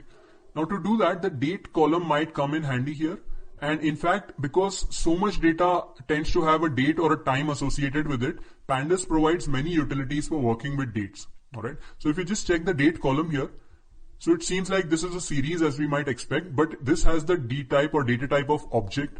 And that means that Pandas currently does not know that this column is a date. So what we might want to first do is convert this date column into a new column which has the data type of date time, and this can be done using pd.toDateTime. Okay, so we just say pd.toDateTime and then we give it a series, and it takes the series and then it converts those data types into the date time format. So it's an internal format within Pandas, and then what we can do is we can take that and we can assign it to a new column. But instead of assigning it to a new column, we can simply assign it back to the same column, because once you have the date in the date time format, then we don't really need the string date. We can always get it out from the date time format if we need it.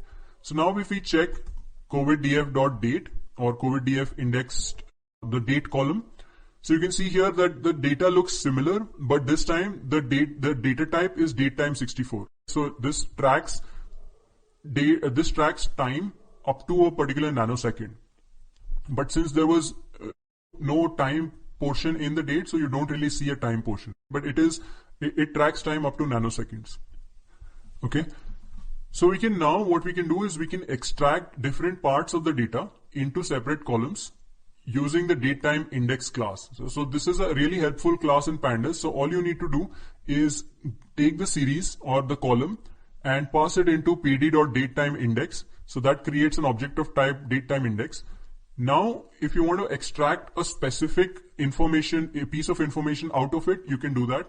So if you want to get back the year, so we just do .year, and then we can set, and that will return a series, and we can set that into the year column. Similarly, we can set a month column, and we can set a day and a weekday column as well. All right. So now we've just added 4 columns simply by converting the date column into a date time data type and then passing it into the datetime index. Okay. And let's look at the data frame now. So we have the date as before. We have the metrics that we had earlier, but now you can see year, month, day, and even the weekday. So the months go from 1 to 12, January to December, the day goes from 1 to 31 or whatever is the number of days in the month, and the weekday represents Monday to Sunday. So Monday is 0 and Sunday is 6, and then you can guess the values in between. Alright, so now that we have the month related information, so let us track the overall metrics for the month of May. And for this, we are actually going to do it in a few steps. So let us just see all the intermediate steps here. First of all, we may want to query the rows for May. So here what we are saying is COVID-DF May is COVID-DF, and then we are indexing into it and passing a Boolean expression where the month column is equal to 5. And let's check the value of it. So there you go. Looks like there are 31 values, there are 31 values here, and you can count it as well. So there are 31 values and this contains the data only for May. Now the next step now is to get the sum for each column, right? So we want a sum for new cases, we want the sum for new deaths, and we want the sum for new tests. But instead of doing it column by column, we can also do it all at once on the entire data frame. But to do it all at once, we may want to first exclude the columns which we do not want to sum over, because for some of these columns the sum may not make sense. So we can simply extract just these 3 columns. So let's do that. So we create another data frame called COVID-DF May metrics, where we pass COVID-DF May, and from it we simply extract the columns new cases, new deaths, and new tests. So here we are using the indexing notation, and instead of giving it a single column, we are giving it a list of columns. And now you can check the value of COVID-DF May metrics.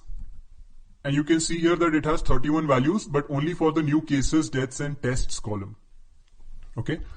And now finally, we can get these totals. So instead of calling sum on each series individually, we can simply call it on the entire data frame.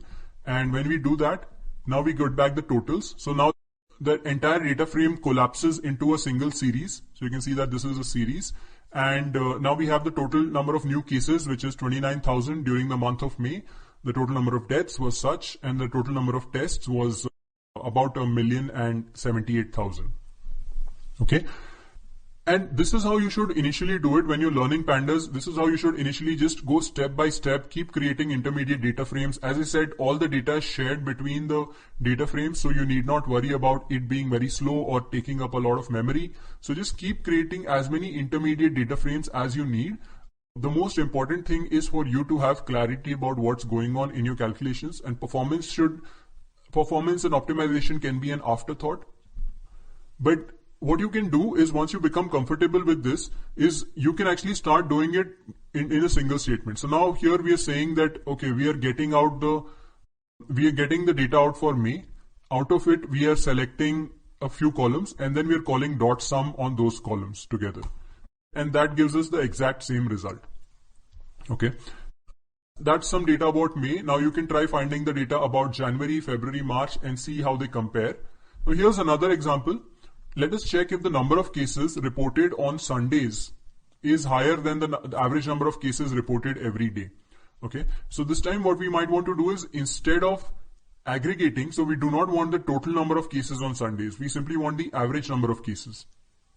And we also want the average number of cases.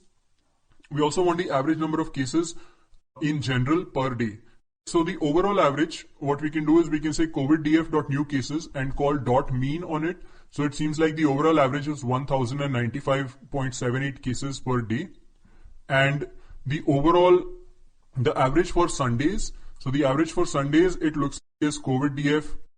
So first we extract out the data for Sundays. So we say COVID-DF.weekday equals 6. And we pass that as an index. So the Boolean expression returns a series of Booleans, which we pass as an index to COVID-DF. And from that index, we get back the new. So now we have only the data for Sundays. And from it, we get back the new cases column by using the dot notation. And then we can, now that we have the list of new cases on Sundays, we can call mean. And that gives us the mean 1247. All right. So now it does seem like more cases were reported on Sundays compared to other days. And you can get this information for each day of the week. And now at this point is where you might want to go do some investigation, do some research, and figure out why it was the case.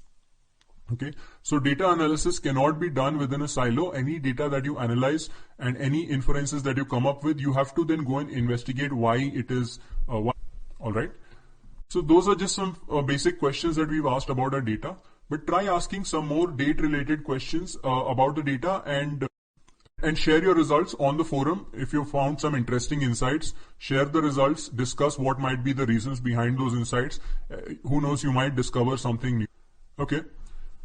But what we really wanted to do as we started talking about dates was that we wanted to summarize the day-wise data, and we wanted to summarize it on a month-wise level.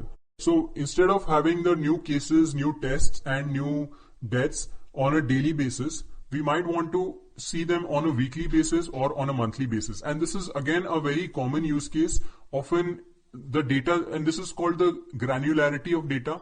So often you may have data that is collected per millisecond, or you may have data that is collected per second or per minute or per hour, per day, and you might want to change the granularity. Now obviously you cannot go back from hours to minutes, but you can combine the data from minutes to hours, right?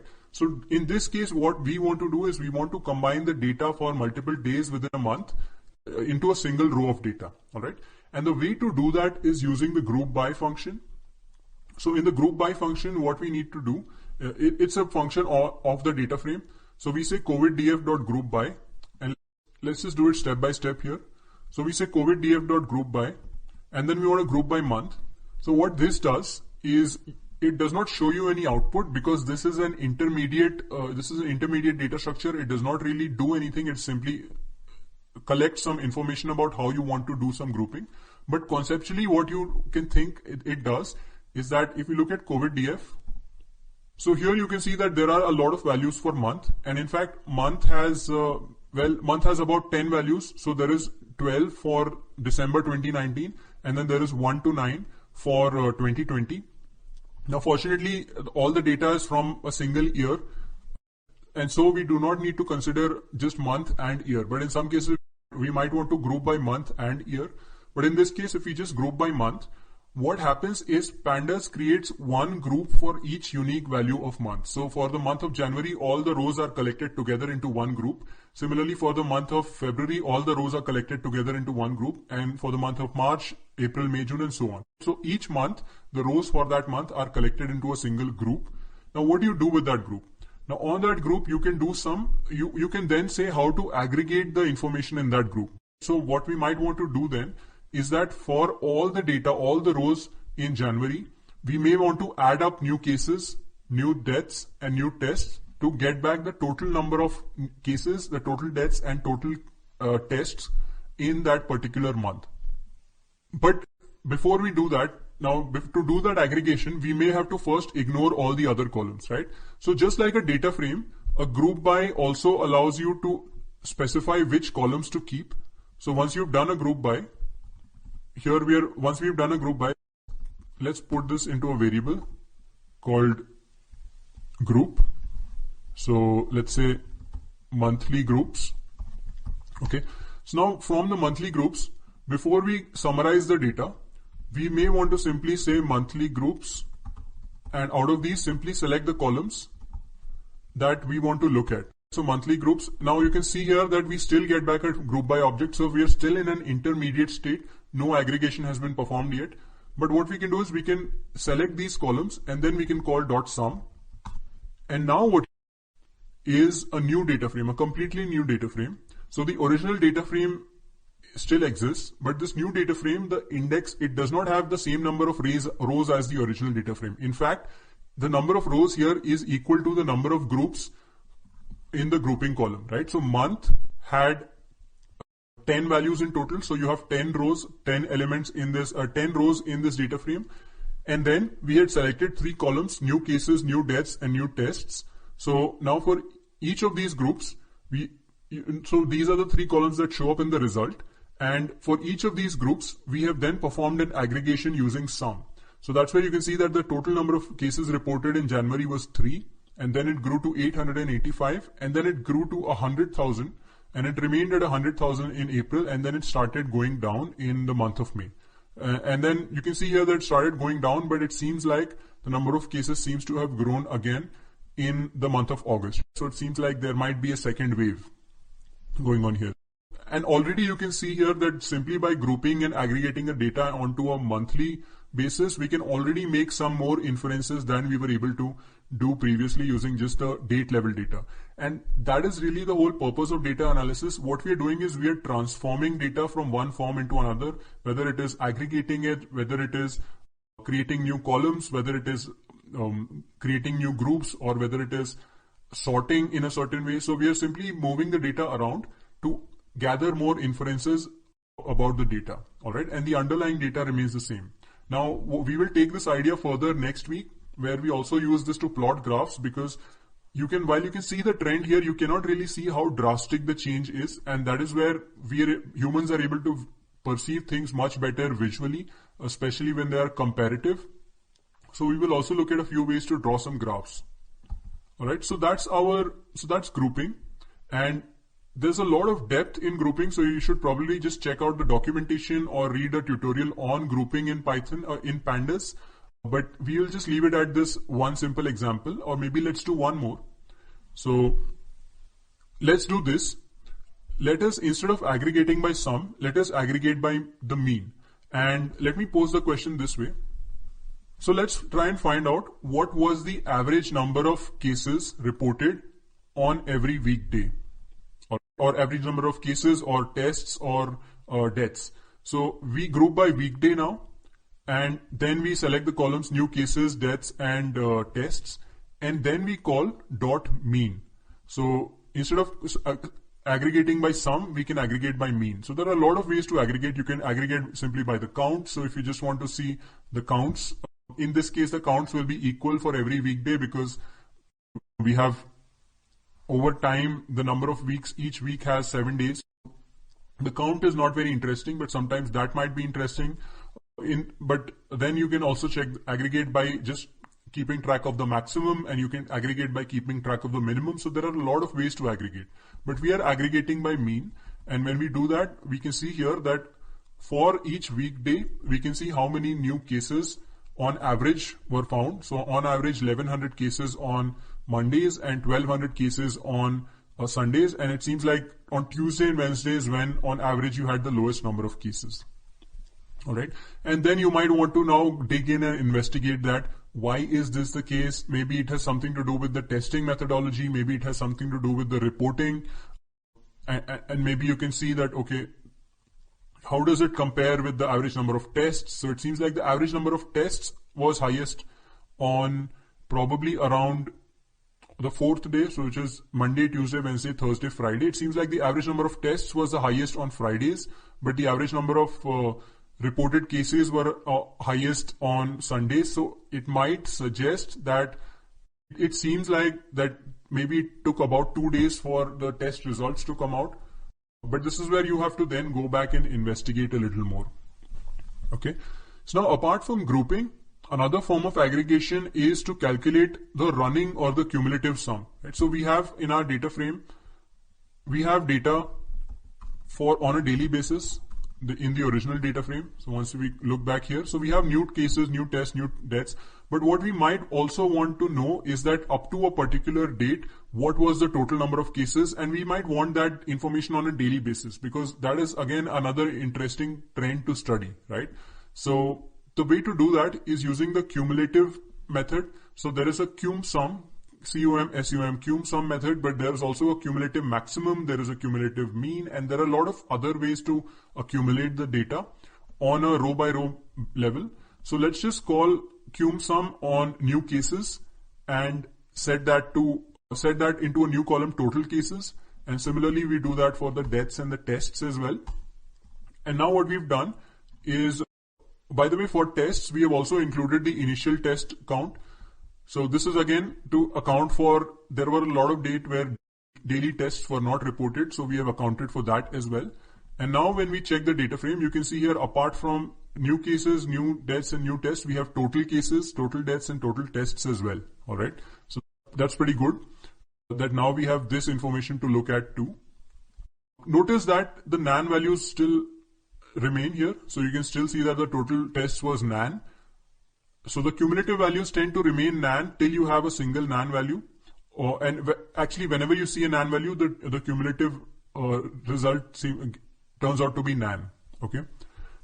Next up, now we have the cumulative information, and we've gathered a lot of information about our data set from the data that was given.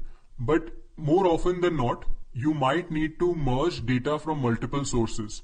So you might want to calculate, let's say we want to calculate a metric like tests per million or cases per million. And so for this, we require some more information about the country, specifically its population in this case. Okay. So let's download another file, locations.csv, which contains the health related information for different countries around the world, including Italy. Okay. So we have URL retrieve here. And this is where we're passing in the full URL, and we're passing in a CSV file name where we want to download this data. Once again, we read this into a data frame and we can check it out here. So this contains the location. It contains, which is basically country, but there are also one entry each for world and then international that was to track for any country, anything that was happening not in any specific country's borders. But yeah, we have location, continent, population, life expectancy, hospital beds per thousand, and GDP per capita. So we will only be using the population data right now, but in the assignment that you will do after this lecture, that you will end up using all of this different information about each of the countries. So let's just check. Let's verify that Italy is here. So the way to verify is, once again, we just have a boolean here that we want to check that the location is Italy, and pass that as an index into the locations df. So it looks like Italy was there. It was at the 97th index, and it is in Europe, and it has a certain population. So it seems like it has a population of 60 million people. And then there's a certain life expectancy and beds per thousand and GDP per capita. All right. So now one thing you might just do is take this population and then just use it directly for our calculations. But a more interesting thing that we can do is to insert all of these columns, all of these values into every row of our data frame. And why might we want to do that? So we have COVID DF. Let's take a look at it. So this is our COVID DF data frame. And right now we only have the information for Italy, but it's possible that we may have information for multiple countries in a single data frame. All right. So we may have, let's say, if I introduce a new column called location, and right now, because we only have data for Italy, I'm just going to set it to Italy. So now we know that for Italy, so in the location Italy, on this particular date, these were the metrics. And similarly, in the location Italy, on this particular date, these were the metrics. And then, we can do the same analysis for, let's say, Spain and Portugal and Germany. And then we can put all those data frames together. So you can imagine having a data frame where you not only have data for Italy, but also have data for Spain and Portugal and all of these other countries. So location may take different values. Now, when we want to calculate the per million metrics, then a good idea would be to introduce a few new columns into the data. So for each row, if we could introduce columns like continent, population, life expectancy, then we can calculate a few more metrics. All right. And the way to do that, so the way to join these two data frames is to use the merge operation within Python. But to merge the data frame, you need to have at least one common column. And in this case, the common column is Italy, right? So the location Italy is the common column is location. So the location column can actually be matched up. So what we can do is for each row here, we can look up the location. For that location, we can look up the data from the locations data frame and insert that as new columns within that row. And the way to do exactly that is to use the merge method. So here we take the source data frame, which is the COVID data frame. And in the COVID data frame, we are saying that we want to get information out from the locations data frame. And how do we want to get the information out? We want to get the information out using the location column. So for each row of the COVID data frame, we check the location, and then for that location, we get the data from the locations data frame, and then we insert that data into that row as new columns. Okay, so let's see what that looks like. So here we have the same data as before, and we are calling this merge df because it returns a new data frame. So COVID df still contains the original data, locations df remains undisturbed, and merge df will now contain the merged information. So now in this merged DF, you can see here that we have the same information that we had earlier, but after location, you can see a bunch of new columns were inserted, and these columns are fetched from the locations data frame. Okay, and these are the data for the corresponding locations. Now, since we only have Italy in our COVID DF data frame, you can see that all of these rows pretty much have the same data. But if we had multiple locations, you would see different data for each corresponding location. Okay. So now we can calculate metrics like cases per million, deaths per million, and tests per million. So we simply take the total number of cases and then we divide it by the population. But because the population is the overall population, we need to divide the population by 1 million, or we can simply bring it up here. So this is just to account for the per million calculation. And now if we check our merged data frame, now we also have this information of cases, deaths, and tests per million people. And that's an important metric probably to look at when we are comparing countries, because between countries what we really might want to know is not the overall number of cases, not maybe even the number of tests conducted, but more the per million or per capita number of cases. And that's where this is useful. Okay. So that's merging. So now we have merged our data, and with this we've pretty much done everything that we can do with a pandas data frame. There's still a lot more for sure. There are many different kinds of functions to explore. There are many different things that you can do, but this is some of the common things that you do, and we are using a real world data set. So this is like a real world data analysis that we are doing. And what we might want to do after doing some analysis, after creating some new columns, it would be a good idea to write the results back to a file, because right now we are running a Jupyter notebook which is running on Binder, and whenever this Jupyter notebook shuts down, the data will be lost, all the analysis that we have done so far. So before writing this data to a file, the first thing we might want to do is just create a smaller data frame, because now while you're working through your data, you may create tons of columns, you may create dozens of columns, and sometimes you may create columns that you don't even really need. For instance, we've not really used the weekday data or the day data, and while we are exporting this back to a file, since we already have a date, now including year, month, day, and weekday is somewhat redundant. What we can do is we can once again create a results data frame where we can get rid of all the intermediate columns that we had created which we don't really need. We also pulled in a lot of columns from the locations data frame. Once again, we may not really need them.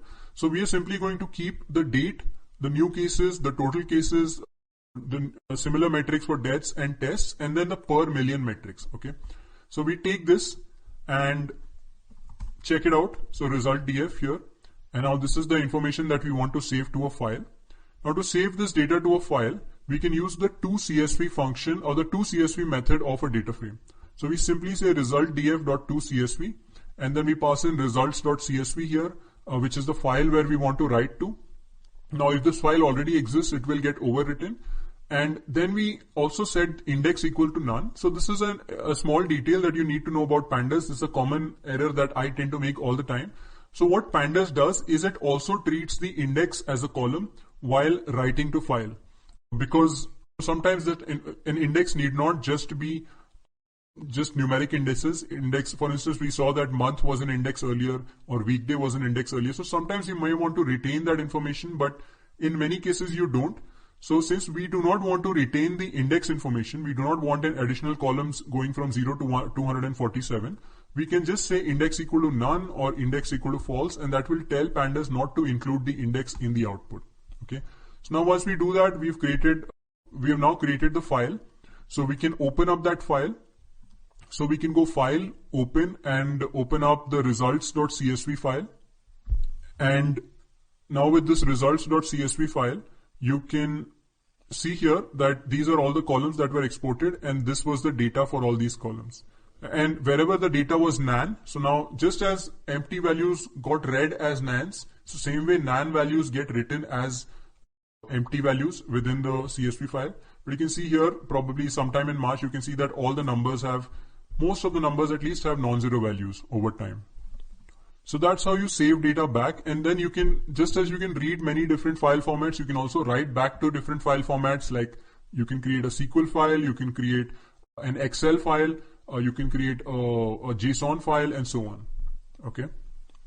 Now, one other thing that you might want to do is, now one thing you can do is you can simply download this file. So you can select results.csv and click download to download this to your computer. And by the way, if you can also use the upload button to upload files from your computer. So if you have a CSV file sitting on your computer and you want to upload it to Binder, then you can just click the upload button and select the file instead of using the URL retrieve method to download it from an online URL. In any case, so that is one way you can keep the file around. But it would be nice to, since we are already putting our Jupyter notebook on jovian.ml, it would be nice to also attach the file as an output of the Jupyter notebook. And in fact, as we do multiple analysis, each time we may get back different results. If we come back tomorrow, get the new data out, then we may get new results. And for that, what you can do is when you do jovian.commit, you can actually specify an outputs argument, and in the outputs argument you can specify a list of files or folders. And what Jovian will do is it will, along with the Jupyter notebook, it will also capture and upload the results.csv file. So let's take a look at that. So here we have created version 14. So every time we run jovian.commit, a new version got created, and you can see the same Jupyter notebook here in a read-only mode. And then you can click run and run it on Binder, and the whole, just exactly as you might expect. But if you check the files tab, you will find on the files tab that there is a section called artifacts where you can see the results.csv file. So this is the results.csv file, and you can view it here. You can view the raw file. You can even delete it if you want to get rid of it, or download it if you want to simply pass it on to somebody. And now each version will get a different results.txt file. So this is a good way to keep your outputs organized. All right. And that's pretty much it about writing data out from pandas into a CSV file. Now I want to take a few questions at this point. So let's see what questions we have. Okay, so the first question that we have is, why do we use pandas when data analysis and presentation can be done in SQL or Excel?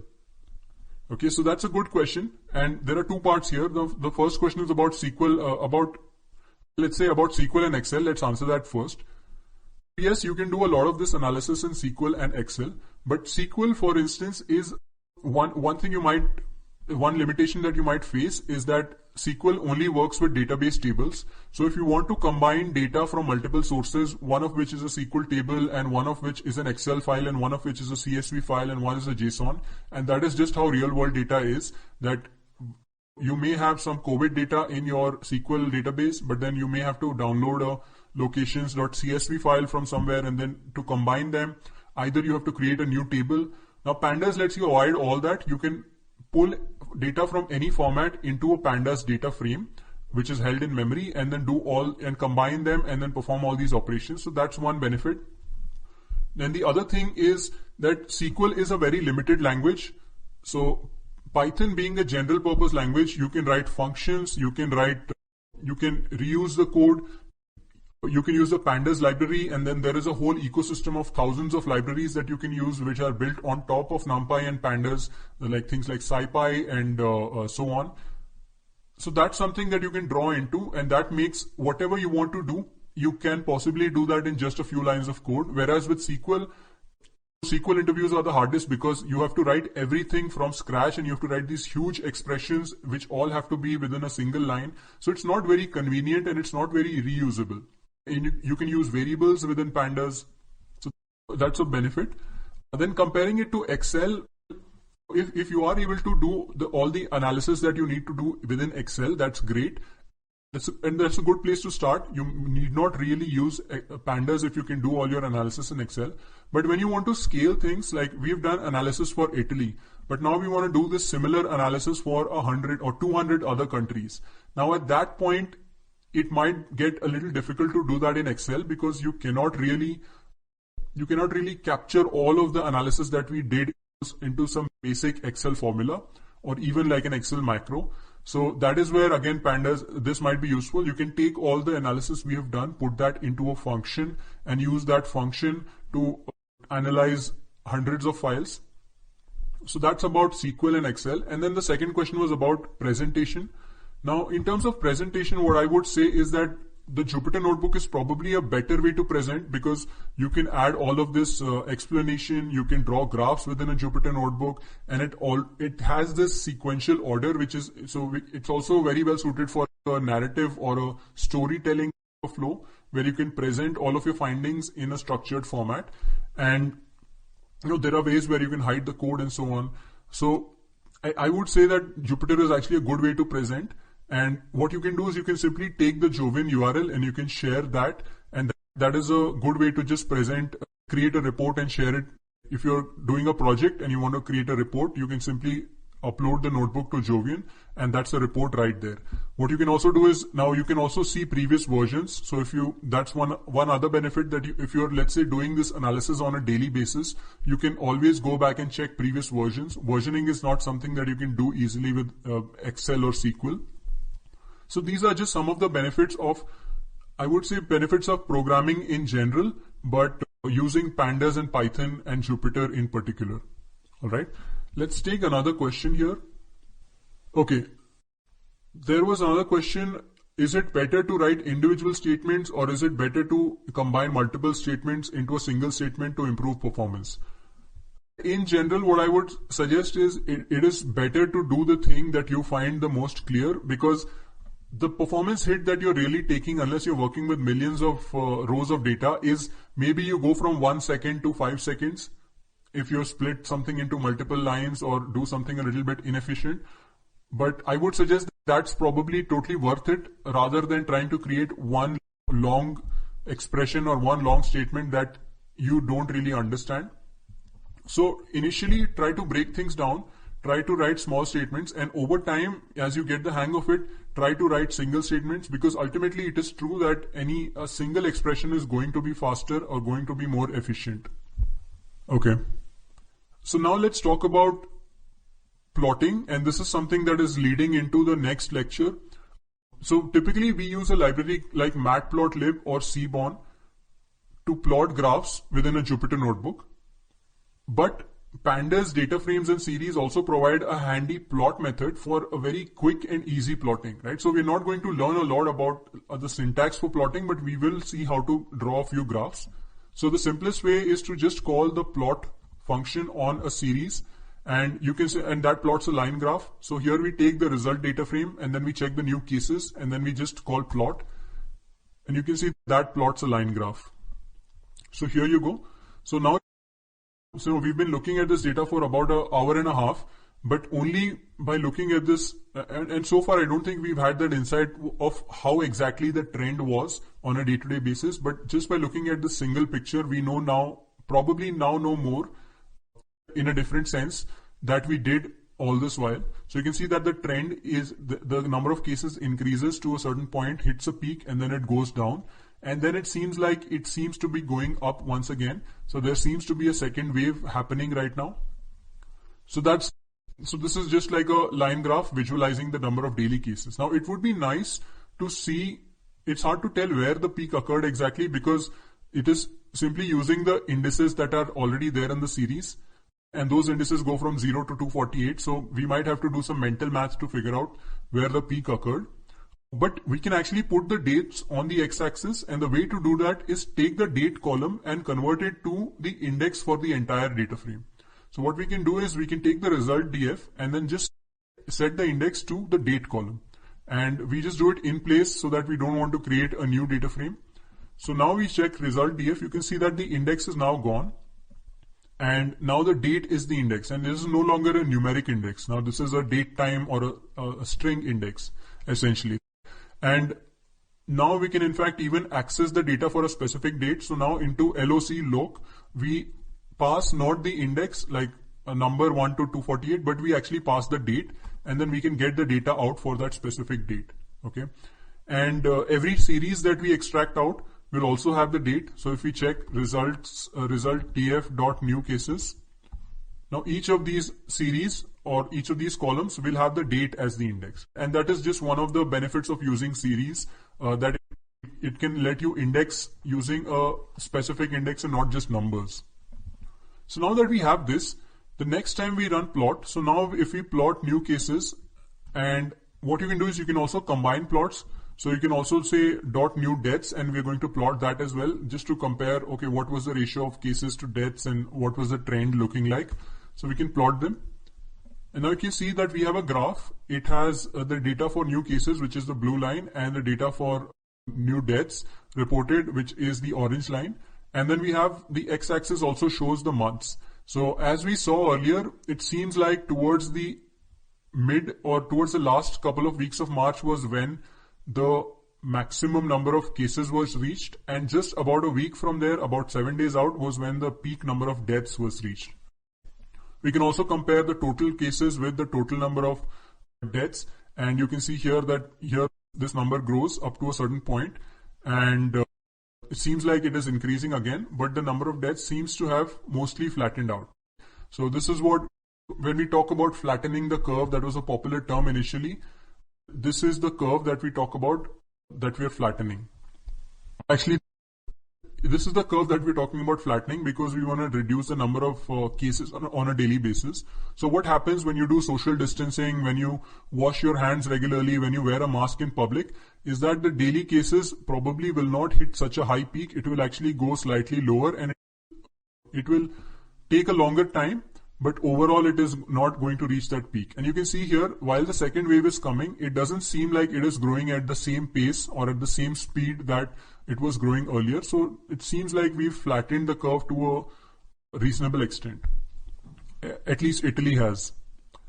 So let's see how the death rate and the positive testing rates vary over time. So we can also plot them. So here is how the death rate changes over time. So the death rate is simply the total number of deaths divided by the total number of reported cases.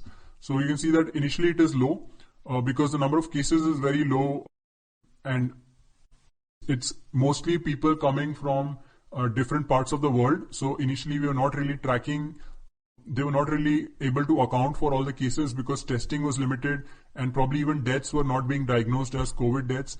But over time that number has increased as the contact tracing improved.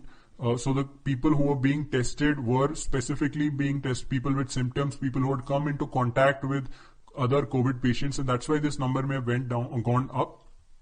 And now it seems like maybe the pressure on the hospitals is now not as high. So it seems like the death rate seems to be going down once again.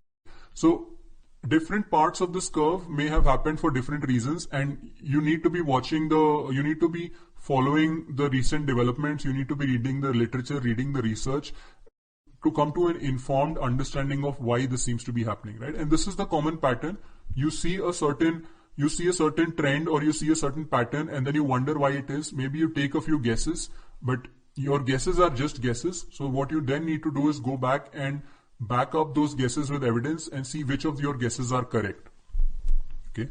Then we have the positive rates. So the positive rates also, the total number of tests was only tracked from April. So the positive rate data is available only from April. So it seems like that over time testing was increased to cover a wider number of people. So initially, while only people who were very sick or had very strong symptoms, or it was well known that they had either come from a foreign country or they had come into contact with another COVID patient, so only those people were being tested, and that is why the positive rate was quite high, about 18%. But over time, as more tests are being conducted, even for healthy people, just to identify, contact, test and trace people, you can see that the positive rate seems to have gone down. And its overall positive rate is currently at around 5%, which means that there is a fairly good level of testing. Finally, let's also plot some month-wise graphs. So remember we had this month-wise data. Okay, let me just grab the monthly information here. Yeah, so here we have the month-wise data. So this is the month-wise data that we have. So for each month we have the total number of cases, deaths and tests. And then we can come back here and we take the COVID month TF, the cases, tests and deaths, and then we can simply plot that. So here is the number of cases per month. So you can see here that in January there were no cases pretty much. Actually it was about 3 cases. And this time we've chosen a bar plot. So when we have a smaller number of elements on the smaller number of values on the x-axis, then it helps to have a bar plot. It can give you slightly better idea of our comparison. So it seems like the months of March and April were the worst, where there were the most cases, and then the number of cases went down quite significantly starting in May. And then May, then June, and it seems like it is on the rise again in August. And then in September, we've just had a few days. So we need to see how the trend turns out in September. But definitely now we are a lot better prepared. Every country is now a lot better prepared. So this number should probably not go as high as 100,000. Then here we are looking at the number of tests being conducted. So again, we do not have daily test data for Jan, Feb and March and even half of April. So you can see that testing really picked up in May, and Italy has continued to conduct a large number of tests. But even though the large number of tests are being conducted, the number of positive cases is low, which means that probably the country is doing a good job of containing the positive cases. The country is doing a good job of isolating people. Maybe people are also following things like wearing masks in public and avoiding and doing social distancing. And as you compare this information, ratio of tests conducted and positive cases, and maybe even positive cases and death rates, you get to know about the per country situation, and every country is unique. So you really need to dig into the data to really understand how things are unfolding in each country. Okay. And with that, we complete our discussion of data analysis with pandas, especially for tabular data. So we can do one final commit, and now we are ready to move on to the assignment. But apart from that, I've also listed a few other resources you can check out. So here are some exercises on pandas. You can check out the official user guide, or if you want to, you can check out the book by Wes McKinney, the creator of pandas. It's called Python for Data Analysis. It is a huge book, pretty comprehensive, and a lot of the material in this course is also inspired. In fact, a lot of material in general related to data analysis is inspired from that book. So do check it out as well. So now let's come to the assignment. And the objective of this assignment is essentially to gain some hands-on experience with the pandas library. So the things that we learned today, you will get to apply them. So things like creating data frames, querying and indexing operations, grouping, merging and aggregation, and dealing with missing values. And to get started, you can simply open up the starter notebook. So here is the starter notebook, and it contains the information that you need to work on the assignment. And the first thing that you might want to do is just click run and run it on Binder. And you can do this assignment completely using Binder. The basic idea here is that you will see in a lot of places, you will see question marks. So you will see 3 question marks in certain places, and your job is to complete the assignment. To complete the assignment, you have to replace these 3 question marks with appropriate values, expressions or statements to ensure that the notebook runs end to end properly. Okay. And some things to keep in mind is that to make sure that you run all the code cells, because if you do not run, if you miss a certain code cell, then you may get errors like name error or undefined variables. You do not want to change the variable names that are already there. You can create new variables and you can add new cells, add new code, but do not delete existing cells, do not change variable names, and do not disturb any other existing code, because that may cause problems during the evaluation. And in some cases, you may need to add more code cells or new statements. So feel free to do that. It's not that you just have to replace the question marks. You can write additional code as and when you need it. And you can do this assignment on Binder. But since it is a temporary online service, then you do need to save your work by running jovian.commit at regular intervals. And ideally, we recommend doing it after solving every single question.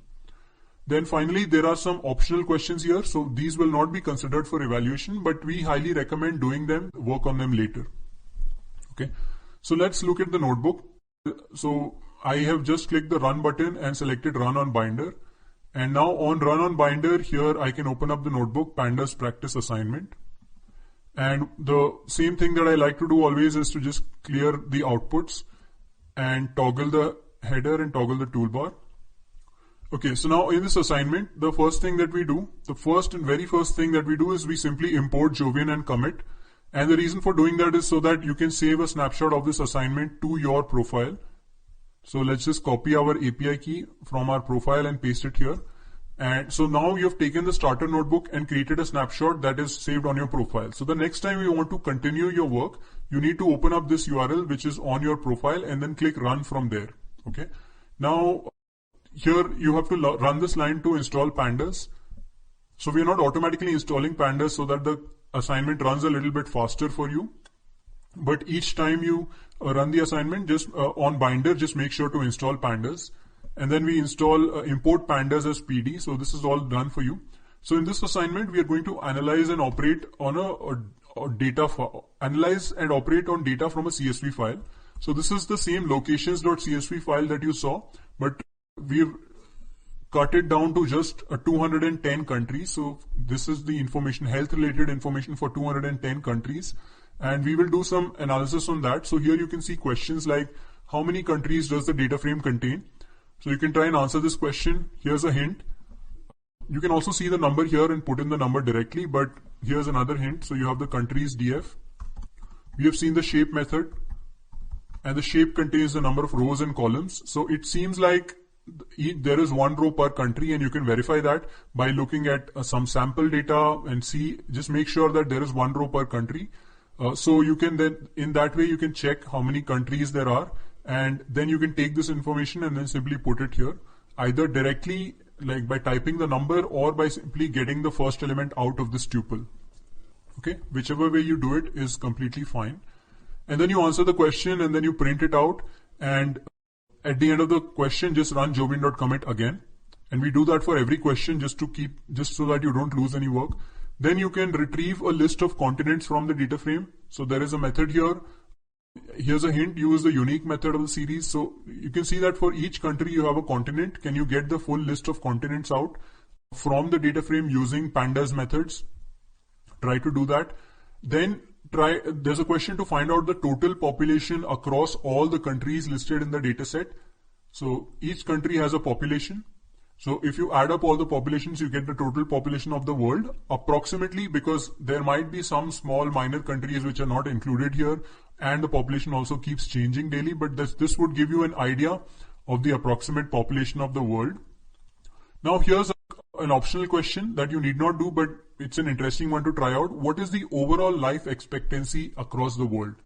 And your first thought may be to just take an average of life expectancies across countries. We have a column for life expectancy, but you might not want to do that because each country has a different population. So it's not right to say that you give an equal weight to the life expectancy of, let's say, Andorra, which only has 77,000 people, and a country like Afghanistan, which has 38 million people. So you may want to take a weighted average using the population as weights. So try that out. This is an interesting question to try out. Then we have basic sorting and filtering. So here we are asking for creating a data frame containing 10 countries with the highest population. So here you can use sort values and then you can use head. Then we are also trying to add a column here. So add a column into the country's data frame to record the overall GDP per country. So the overall GDP is simply the product of the GDP per capita, which is given in the data frame, and the population of the country. Then here is a slightly more complex question. Create a data frame containing 10 countries with the lowest GDP per capita among the countries which have a population greater than 100 million. All right. So that's just it's a 2 or 3 step problem, and you can try to solve this as well. And create a data frame that counts the number of countries in each continent. So this is again, now here you might want to do some kind of grouping and aggregation. So here we are counting. So here we might want to aggregate using count. There's another question to show the total population for each continent. So you might want to group by continent and simply select the population column and aggregate it using the sum. So that was the first part. And then the second part is to merge this data with some COVID-19 stats. So once again, there is this file called COVID-19 countries data. So here for each country, we have the total cases, total deaths, and total tests. And a lot of countries, the total tests are actually not reported. So that's where you see nans. And that's what the first question is. Count the number of countries where the total tests data is missing. So just use the isNA method to do this. That is a hint here for you. And all of these, even if this hint wasn't available, you can simply say count the number of missing values in a column, pandas, and that will give you this same result. So this hint is essentially just saving you a search, but do try that out as well. Then you will merge the two data frames, the countries data frame and the COVID data frame, using the location column, and that you might want to use the merge method for it. Now, once you've merged it, you can calculate the tests per million, cases per million, and deaths per million. And then now you can look at what were the countries with the highest number of tests per million people, what are the countries with the highest number of positive cases per million people, and what is the number of what are the countries with the highest number of deaths per million people. All right. So that's something to try out. And then here's an optional question. Here is where you can try and check, okay, just to get an idea of maybe which country has managed things well. You might want to count how many countries feature in both the lists of the highest number of tests per million and the highest number of cases per million.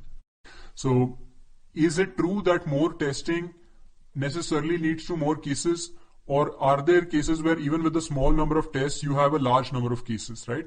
So do this kind of an analysis and really ask these questions, and ask these questions of your data.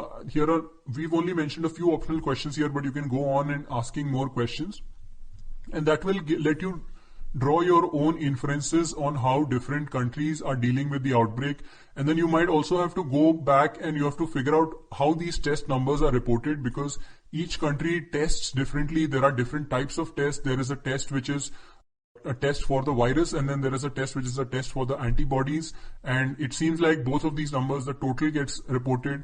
Some countries are reporting only the number of samples and not really the number of diagnoses, or some countries are reporting just the number of diagnoses, some countries are reporting just the unique number of people tested, and so on, right? So just keep that in mind, that there's a lot of nuance, a lot of subtlety in this aggregate information. So it's not always fair to just calculate these metrics and make assumptions or make inferences on top of it.